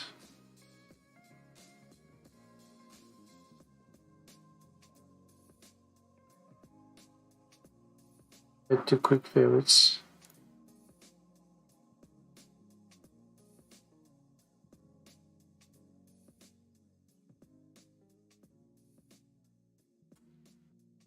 Wrong folder. Documents, date modified, this one. Models, props, shelf tall, go up, add bookmark, fine. Oops. Good. Now back in Godot, do your thing. This is something that they said they fixed. That it will automatically update the visuals. Apparently not. So let's do the old way. Open anyway. It's still not. Well, maybe tried to do an update, but didn't, because maybe it was never exported. Ah, I bet this has an error modifier, array modifier. There you go. And I did not hit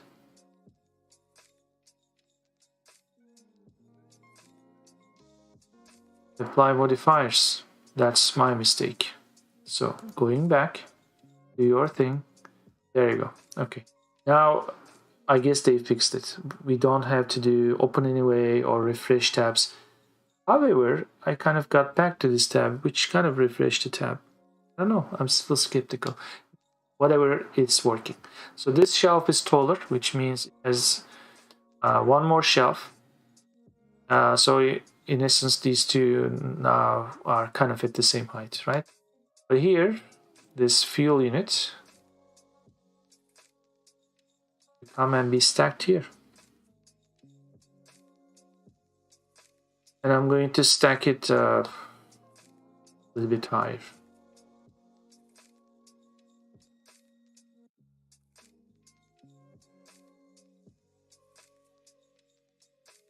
This is like in the previous level, the player was trying to get to this fuel cell. Yeah, a lot of these here. It's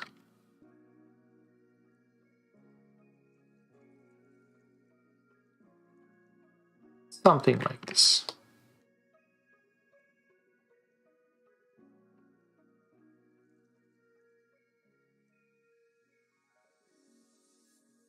I think this level, unlike the previous two levels, instead of putting the player here, maybe we put the player somewhere here. Because I'm never showing the shape of the hallways. In the previous level, the door was still on this wall, which kind of meant that, well, maybe they just move in this direction, right? But maybe it made a left turn and entered this room from this door. You don't get to see it.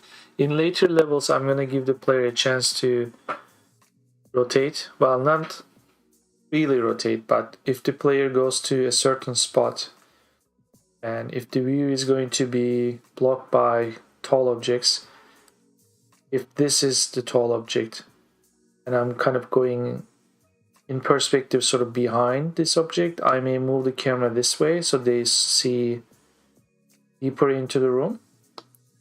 That kind of thing, like sort of like pre-scripted camera angles, right? So nevertheless, if the camera angle happens to be this way, this wall will be hidden, and we'll get to see this wall or this wall. That's why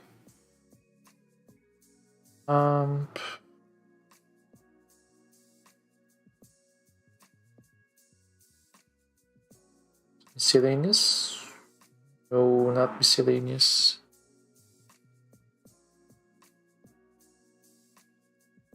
Scenes.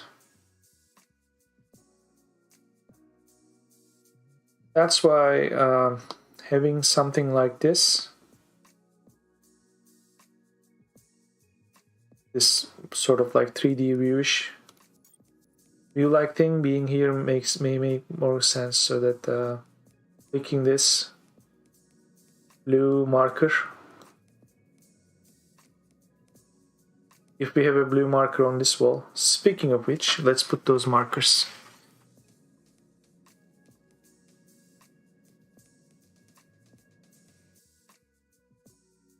Once I know the shape of the room, I'll be putting those markers. So for the time being, I'm also going to be putting some of these, so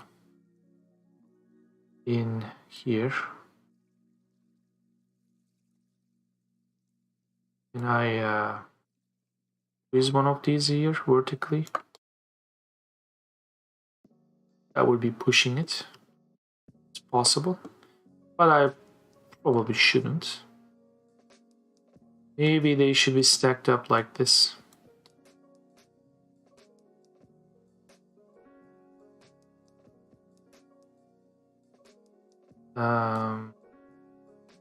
Duplicate. Or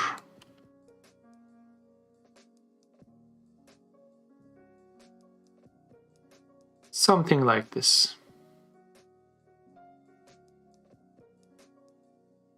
And maybe one more. Don't be cheap. Okay.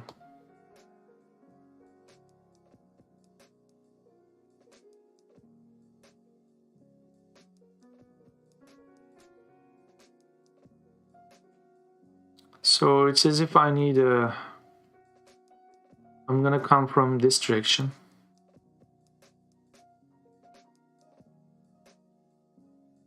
Let's rotate this guy. So maybe someone was stacking up this shelf, right? We don't know, but that might be it. Maybe we don't need this unit. Maybe we need a different teleporter, something like that. And that teleporter might be number 2 teleporter. Which is this. So let's stick that under teleporter 1. So take it out of teleporter 1, delete teleporter 1. Teleporter 2 is exactly where teleporter 1 was. And I'm just gonna move it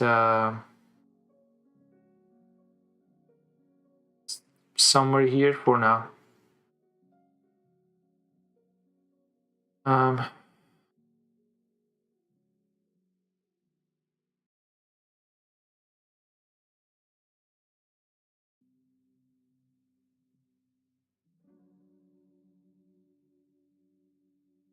I think this is... Let me read the dialogue for level 3. Okay, in level 3 we still don't have enemy units, which is fine. Gotcha. Because I'm thinking, if I'm gonna do a proper layout, should I put enemy units? This looks like it's gonna block our way if we choose this sort of direction. That's not the case. I think here what I want to do is move this way, go deeper into the room, and come back. I'm gonna block this area as much as possible, which means you are now coming this way. This grate here doesn't make sense. I'll change the floor pieces soon, which means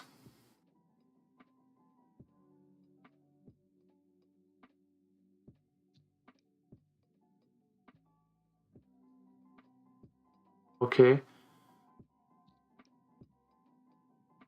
I'm gonna bring one more chest, and I think that's going to be one of those. We have container full, which is this. Crate long. We have crate long, which is this. We also have a crate, and I don't think we have that. So let's try to put it here. Stick it in here. Take it out. Crate. Smaller crate.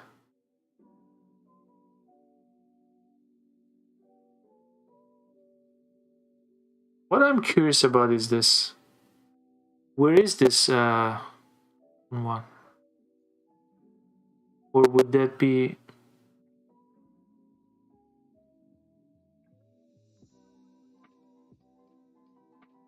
Is that really this one? Which is Container full. There is crate. No, that's chest.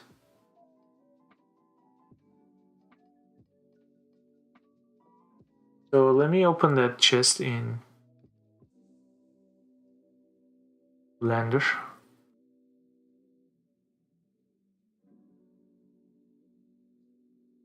That actually looks like it could open.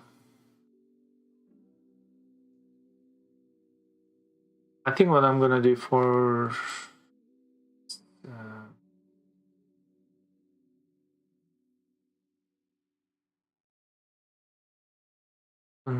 this is chest, right? Chest. Do this. Download the UI. Okay. New general. Oh. Before the stream, I tried to download the new Blender. And because I thought I was, I thought I would be smart about it, I wanted to uninstall the previous version while downloading the new one. The problem is, normally I uninstall the older version after I install the newer version, because when I run the new version, it would take over the previous edition's settings, which means my settings here about the viewport is all gone. So that serves me right. More or less like this, but I also lost some of my shortcuts, which is showing to you. So let's pretend this is my, okay. Sometimes I may also want to do this. Okay, that order might change later. There's also the stuff that I use, which is also gone. Stupid. This Shift S, cursor to world origin, or the change to origin point, that kind of thing. So I'll have to redo those. But let's save this our startup file.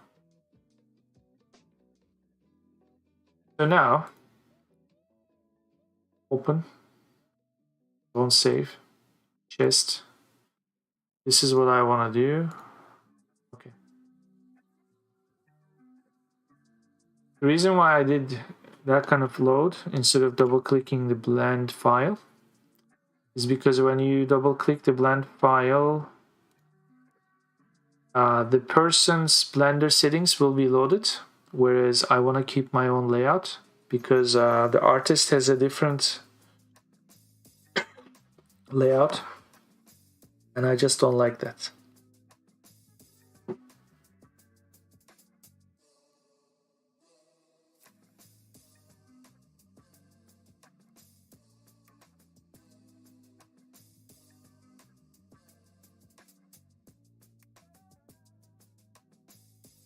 So I just loaded my own layout. Well, I kept my own layout basically. So where is that? So I have a feeling this either comes with an animation, it's not, or this artist basically took a render when this chest was open, which is something that seems likely because there's an origin point, and if you rotate this thing along X, here we go. Beautiful, just beautiful. Now this means we can actually do this in Godot too.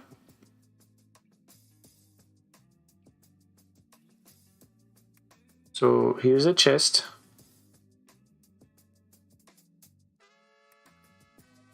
In fact, that might be an animation for later levels. I don't think I have something like that, but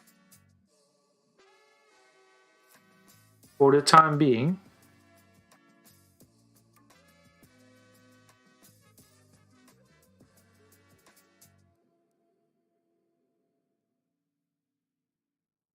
for the time being, let's pretend this guy, editable children. Here's the chest top. Let's focus on that. And we want to rotate this, of course.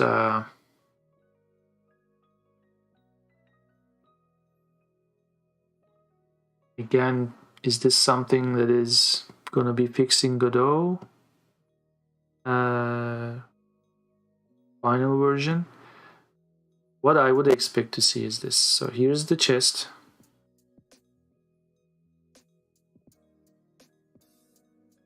I know this chest is rotated.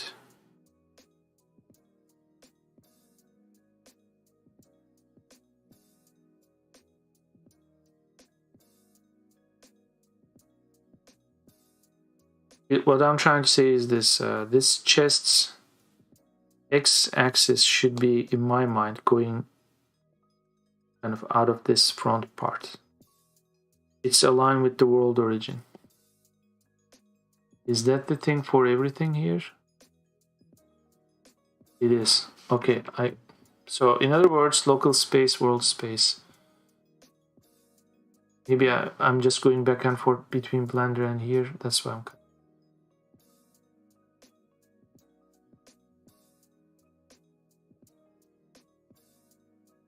Because here's what I'm trying to do. If I'm going to rotate chest up, this is the origin. If it was aligned in local space, I would be rotating along the z-axis, it's the blue, so it would actually open as expected. Because now if I'm going to rotate, how am I going to rotate this? So let's try blue. It kind of goes wonky like this. If it's red, it's like that, and green is basically fine. So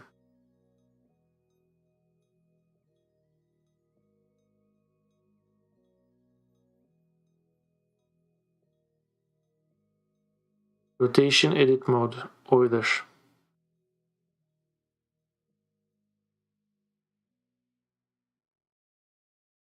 Why should that change anything?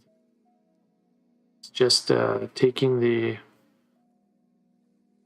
value and changing. Yeah, that's how the presentation will be. However, in here,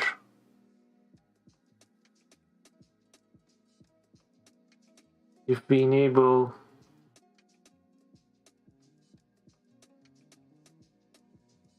wasn't there a way to see those I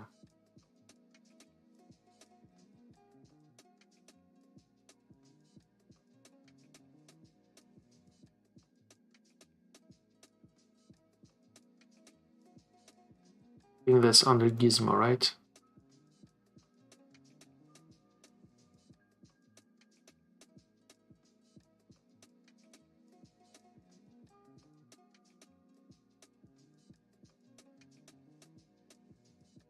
Object gizmos. Okay, this one. There you go.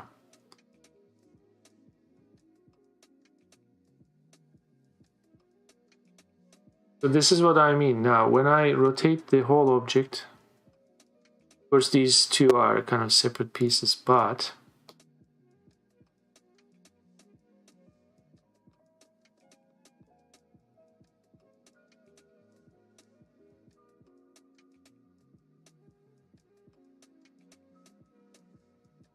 here I'm able to do this.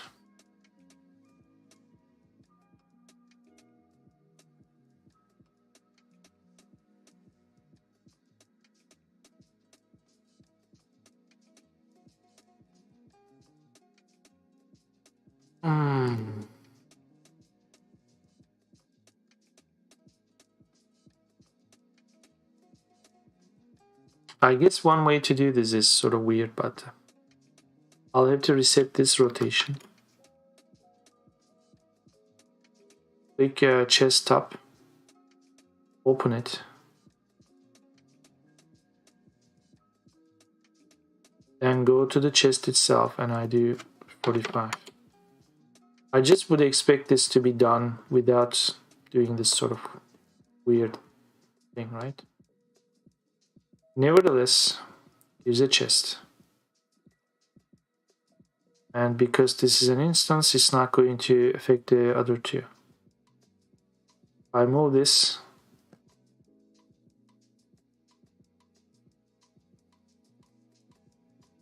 I'm actually going to move it here.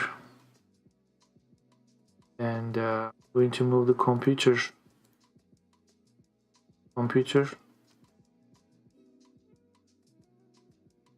I'm gonna put another tall object here, so that way we are gonna kind of go around and come back this way.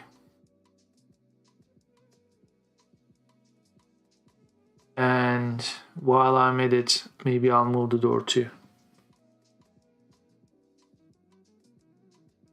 So I just need more objects, something like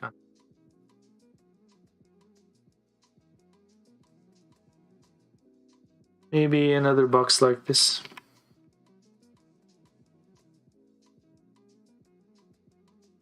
Maybe it's actually stacked. It's probably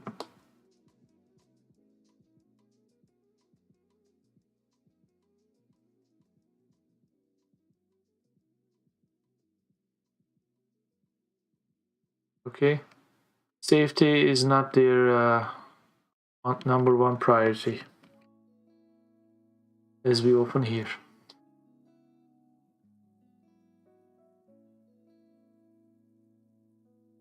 Okay. And I think I may have a base somewhere here. Drop base. Move you here.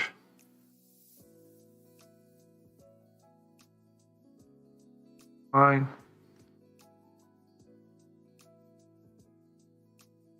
I'm gonna have to move the target to this place, which means I'm gonna have to move.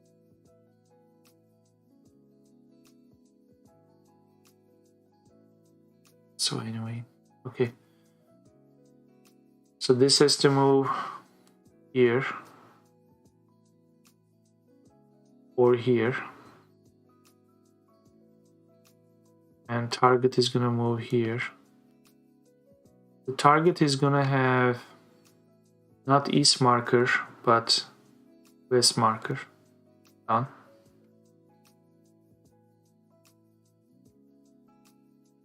You are going to have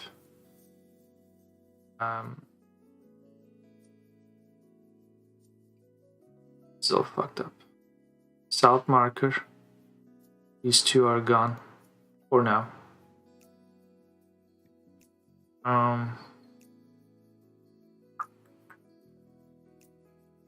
In fact, this should be like that. We'll move you here. Here. Yeah, go away. We are gonna put something in here.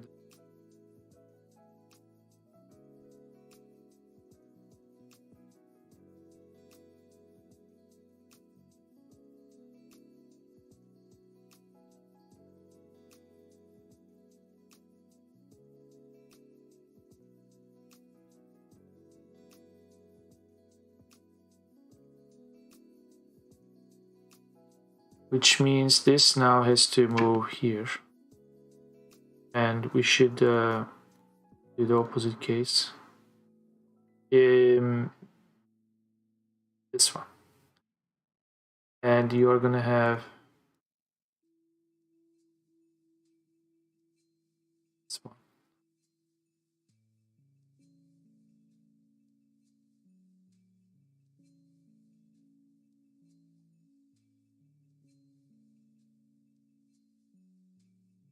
West marker is gone. Okay. So here, maybe I'll let the player wander around a bit.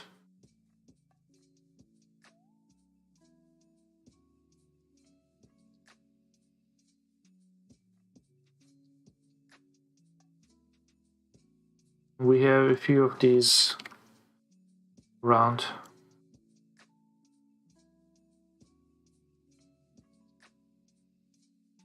Maybe one more.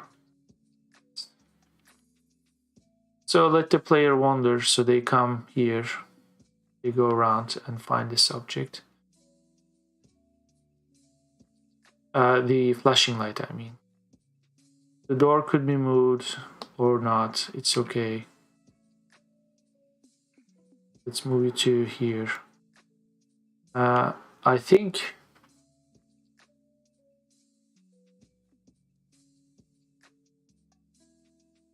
that this room is still going to be pretty much like this, or shorter like this.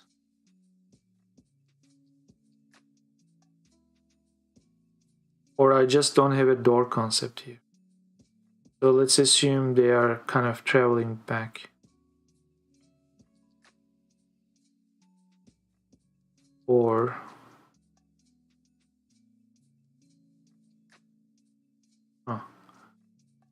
maybe I cut like one of these pieces off. That's actually what I was thinking, right? Either this way or this way. Shorter.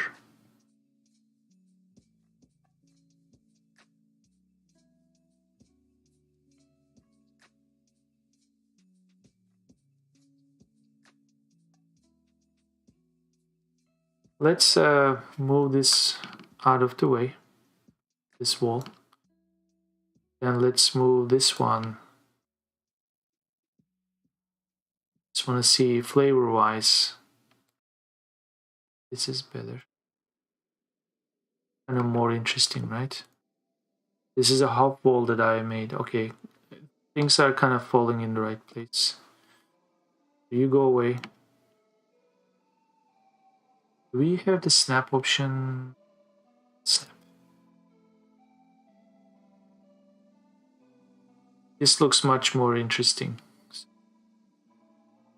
Let's put the flat ones behind shelves or something, right? In fact, this is pretty much like the same thing since the first level.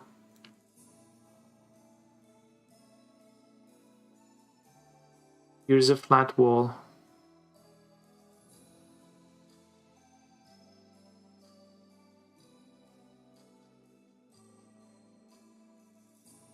Okay, that's fine.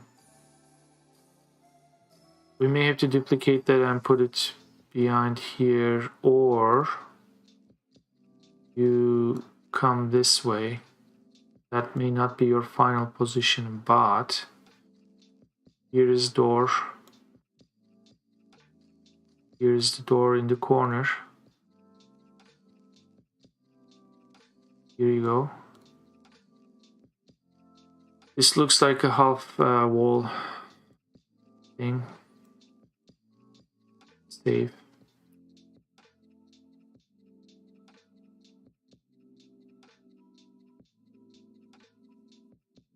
I think without changing the room's dimensions, I may just get away with this. Let's bake the things again.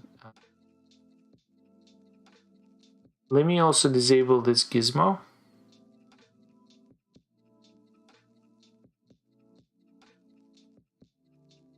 Okay, kind of fix the light. Let's play.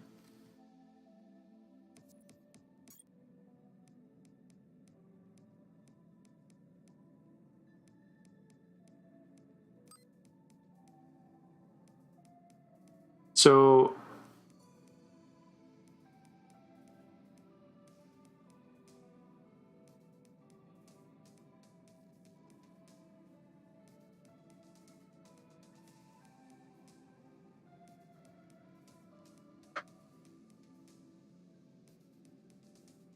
it's not bad.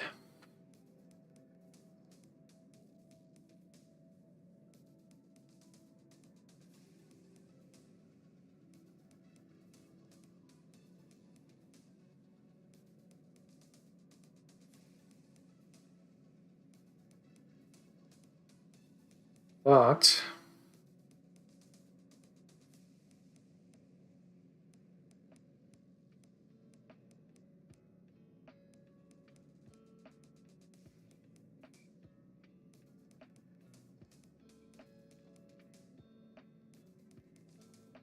We will need these markers, some of them here. At least one on this wall. The blue, this flowery thing here. Maybe even a second red here. So 2 red, 1 blue maybe.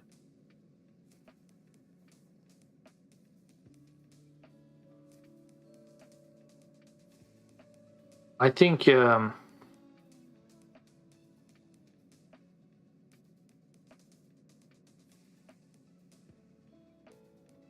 if I move this section of the room off,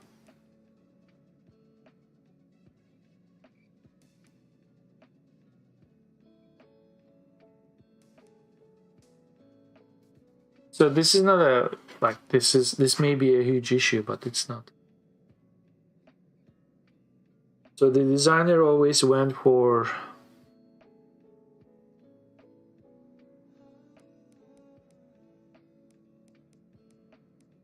let's say if a floor piece is this big, select them.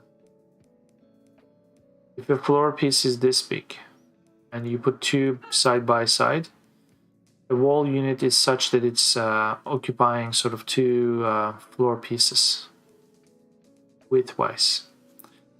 And then the door is in the middle like this. Which then introduces the following problem. If you want to take this section off, sure, you could just take the floor tiles away. But you cannot put this door in the corner because it would be cut off in the middle if you move this wall here.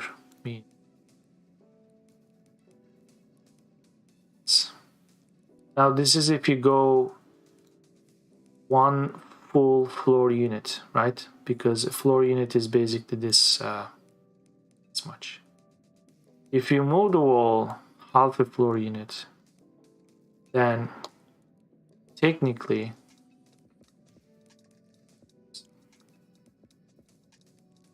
then kind of have the door there, which then introduces a different kind of weirdness, which is this corner unit, or that half a unit. To keep things consistent, kind of have to place that there. And the reason why you have to place it there is the same reason that we had to place it when everything was in their full unit. Because without this unit, you see through, because these walls are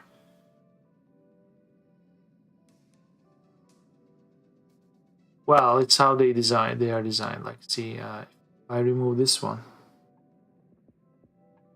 they are basically a sheet. There's no substance here. Because there is no substance, if you follow the same logic, this is essentially a rotated piece like this. Since this guy doesn't have, well, you just wouldn't actually have them meet there.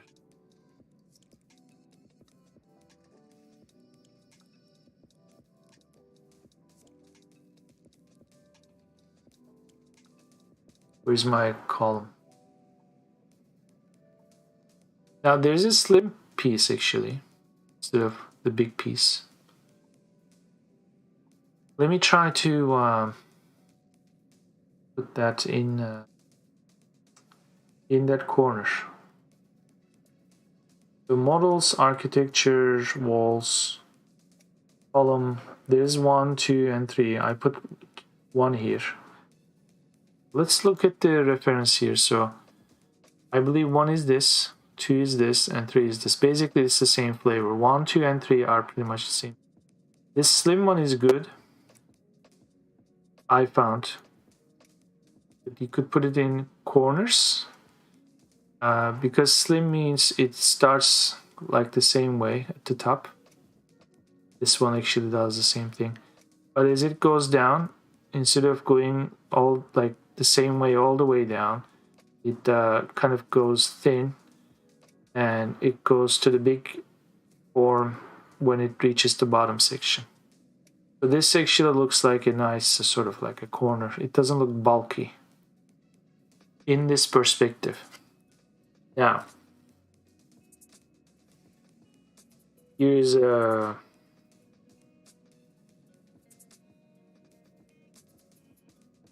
discussion point.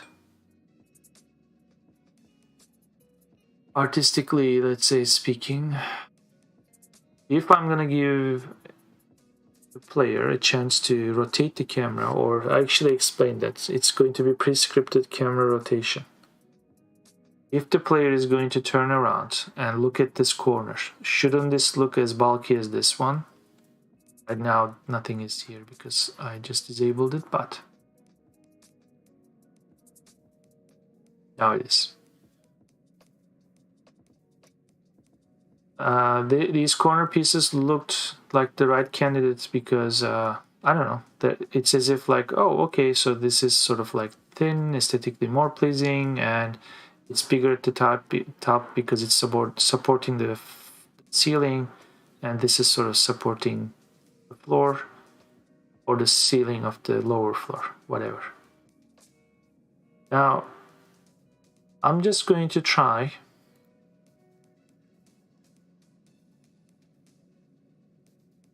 putting slim in that corner as well. Now, as far as 2 and 3 are concerned, they are pretty much the same thing, so I'm not even going to try 2 and 3. In fact, what is labeled here as 1, which is a sort of top piece and a sort of lower piece sort of cut in half or slightly, it's this one. So this is column 1. I don't know if this is number 2, but apparently these two are 2 and 3. This one. So let's put the slim one in column 1. Take it out. Here is slim 2. Now this is a different kind of issue.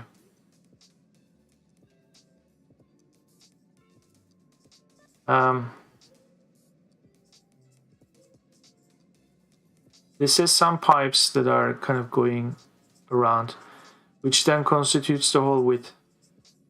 And here, in the other corner, by rotating this, I'm basically sorting out that issue. Let me zoom in there and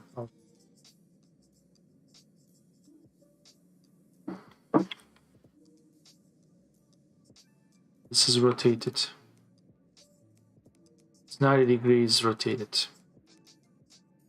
If it wasn't, then it would look awkward like that too. So it has to be rotated to sort of meet this corner.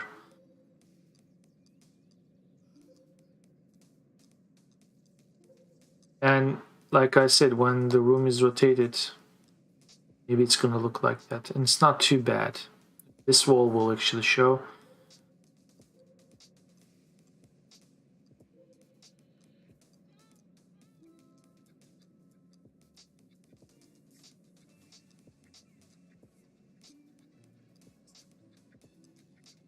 But here,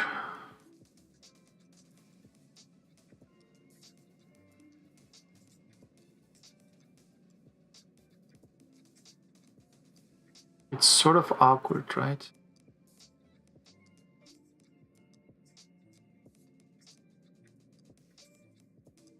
It's like no matter how we cut it, it's weird. So under column 1, I'm going to try 2 and 3.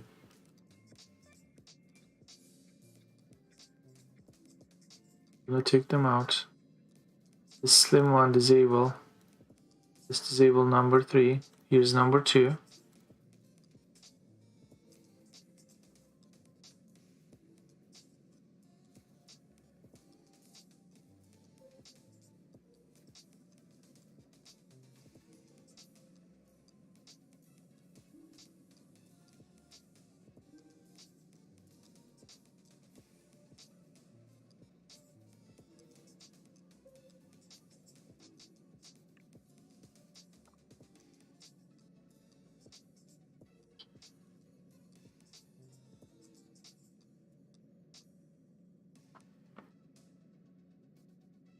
So doors are a little bit weird. So maybe after the demo, I will work out these models.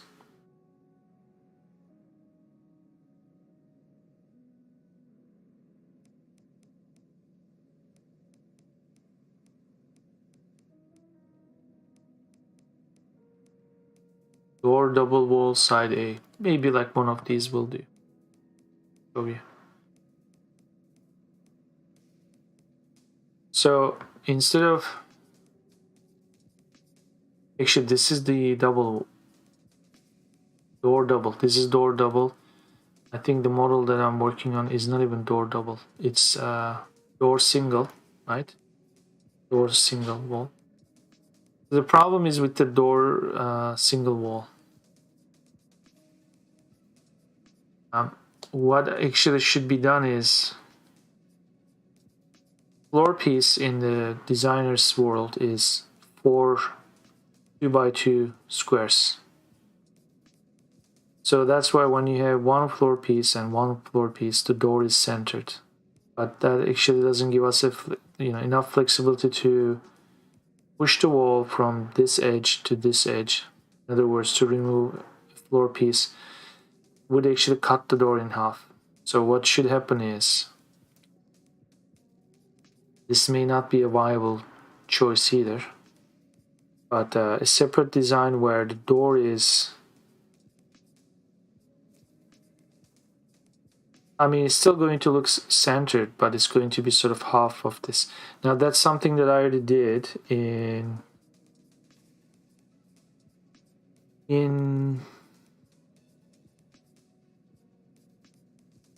wall empty half. So I basically created a half version of wall empty because he has a wall empty.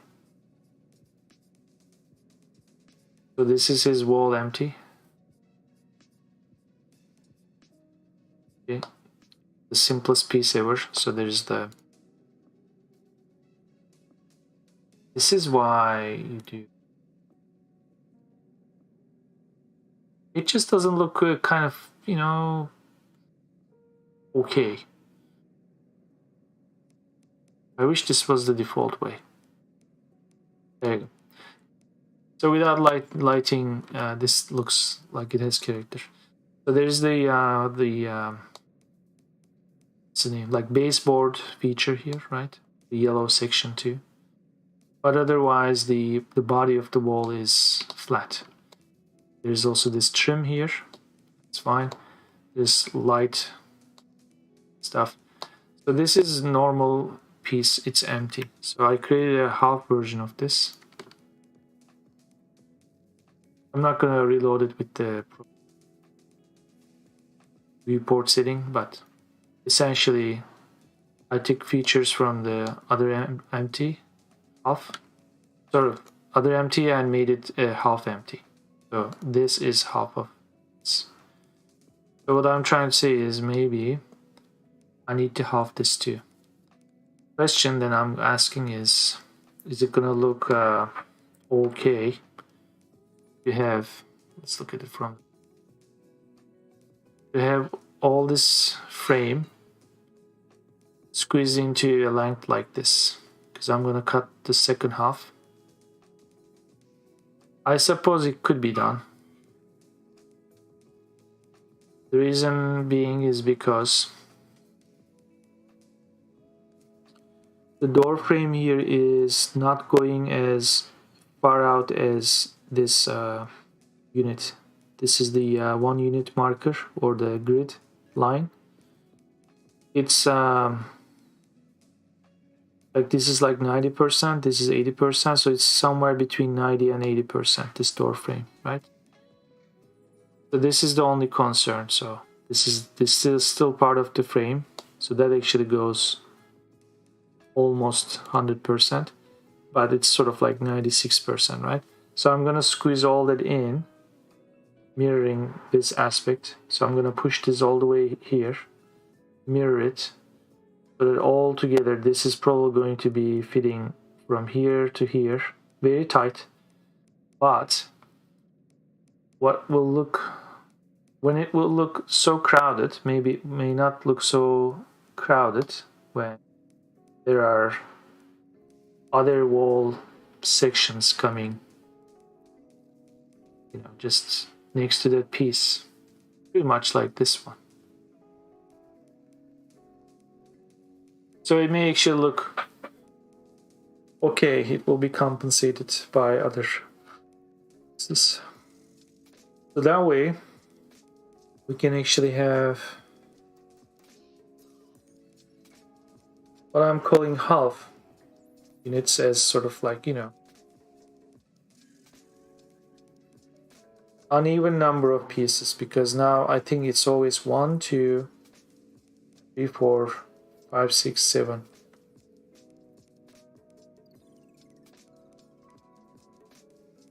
Yeah, right now we always have an uneven numbers, like 5 units, 5 by 7. I don't think I could do even number. So that might be it. So that being said, I think I'm gonna sign off.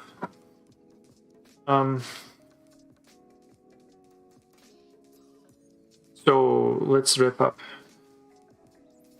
Close this one. So today I've been working on pretty much more everything. As a recap of what I've done since last time and maybe during this stream. There is the launching of the game, there's main menu, some music, there's basic load and save, and at least a way for me to test the levels quickly by changing this level number. There are some objectives implemented, at least the way they are displayed. When the objectives are marked done, they are not saved. That will be done hopefully by next Monday. And pretty much today during the stream, I focused on coming up with new level layouts and a few architectural decisions here and there. Sometime this week I will have to figure out how to do proper pathfinding. This is not going to be sort of like an A-star algorithm, but it's a graph problem on a given node where I can move, that kind of thing. Maybe that will be displayed in the player controls markers, and those markers will also have to be laid out. And as usual, a few visual things here and there, lights and such. So this week, an ambitious plan, but I have dialogue content for the first 10 levels. In fact, the 10th level has a bit of dialogue, sort of like gameplay. Maybe I'll just show you that and then I'll sign off. Let's start playing level 10, which is the last level in the game. When we hit continue, this is level 10. Usually it's the copy of the first level, but in this level we are going to have combat robots blocking our way. So we'll try to access a mainframe, and assuming that mainframe is here, we just got to it. We're going to access mainframe. Actions are marked in square brackets. So by choosing this, we are accessing mainframe, and our thought process is that hopefully we'll find more answers. So go in.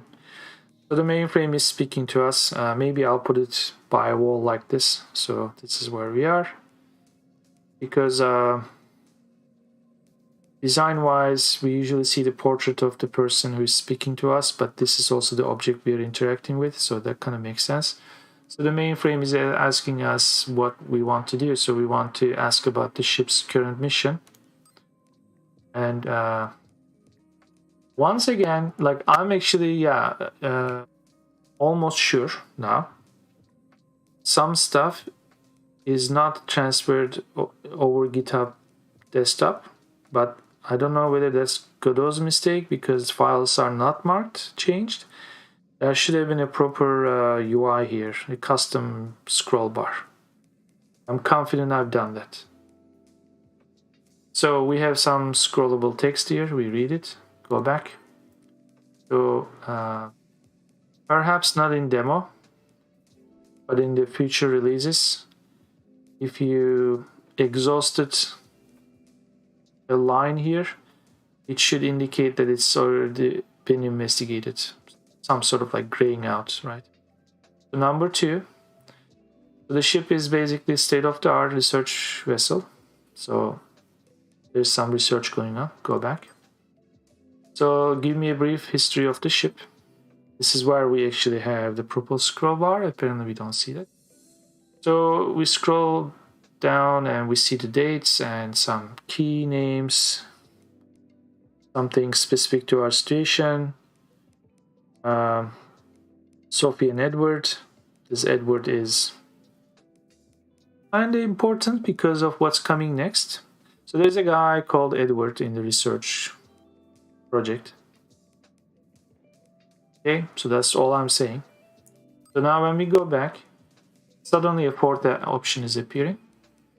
And we just realized that maybe we should ask about MR.E, which is the evil character in this game, as far as we know, until this point. So who's MR.E? We were previously led to believe that MR.E is the ship itself. So MR.E is the ship's AI. So of course, MR.E being the ship, when you ask about MR.E is basically going to say, well, why are you checking on me? Are you spying on me? So it's self-aware. So we confront MR.E. We say, why are you doing all this? He has his own reasons. He's confronting us whether we have our own reasons. So what do you mean? We say. So MR.E is telling us that we were after the same goal, but our approaches were different, and this is where we ended up, and this is where he is now. So in previous dialogue options or dispositions, we already know that we are a robot, but we are also self-aware. We are a little bit confused. We have human mind kind of on a body of a robot, basically, on a robot's body. So this is where MR.E makes things really interesting. Since you don't entirely know what happened to you, I'll do you the courtesy, since Sophie didn't have the heart for it. Is it too difficult to draw a conclusion that you are Edward from the cognitive research group? So we might be that Edward from the ship's records that we were just reading. And our answer to that claim is that we don't have sufficient data to come to that conclusion. And MR.E is basically mocking us and basically saying that, well, you act like human, but suddenly you act like a robot now, you know, data and conclusion and whatever. So basically, you just don't want to accept the fact, maybe. That kind of thing. He's challenging you.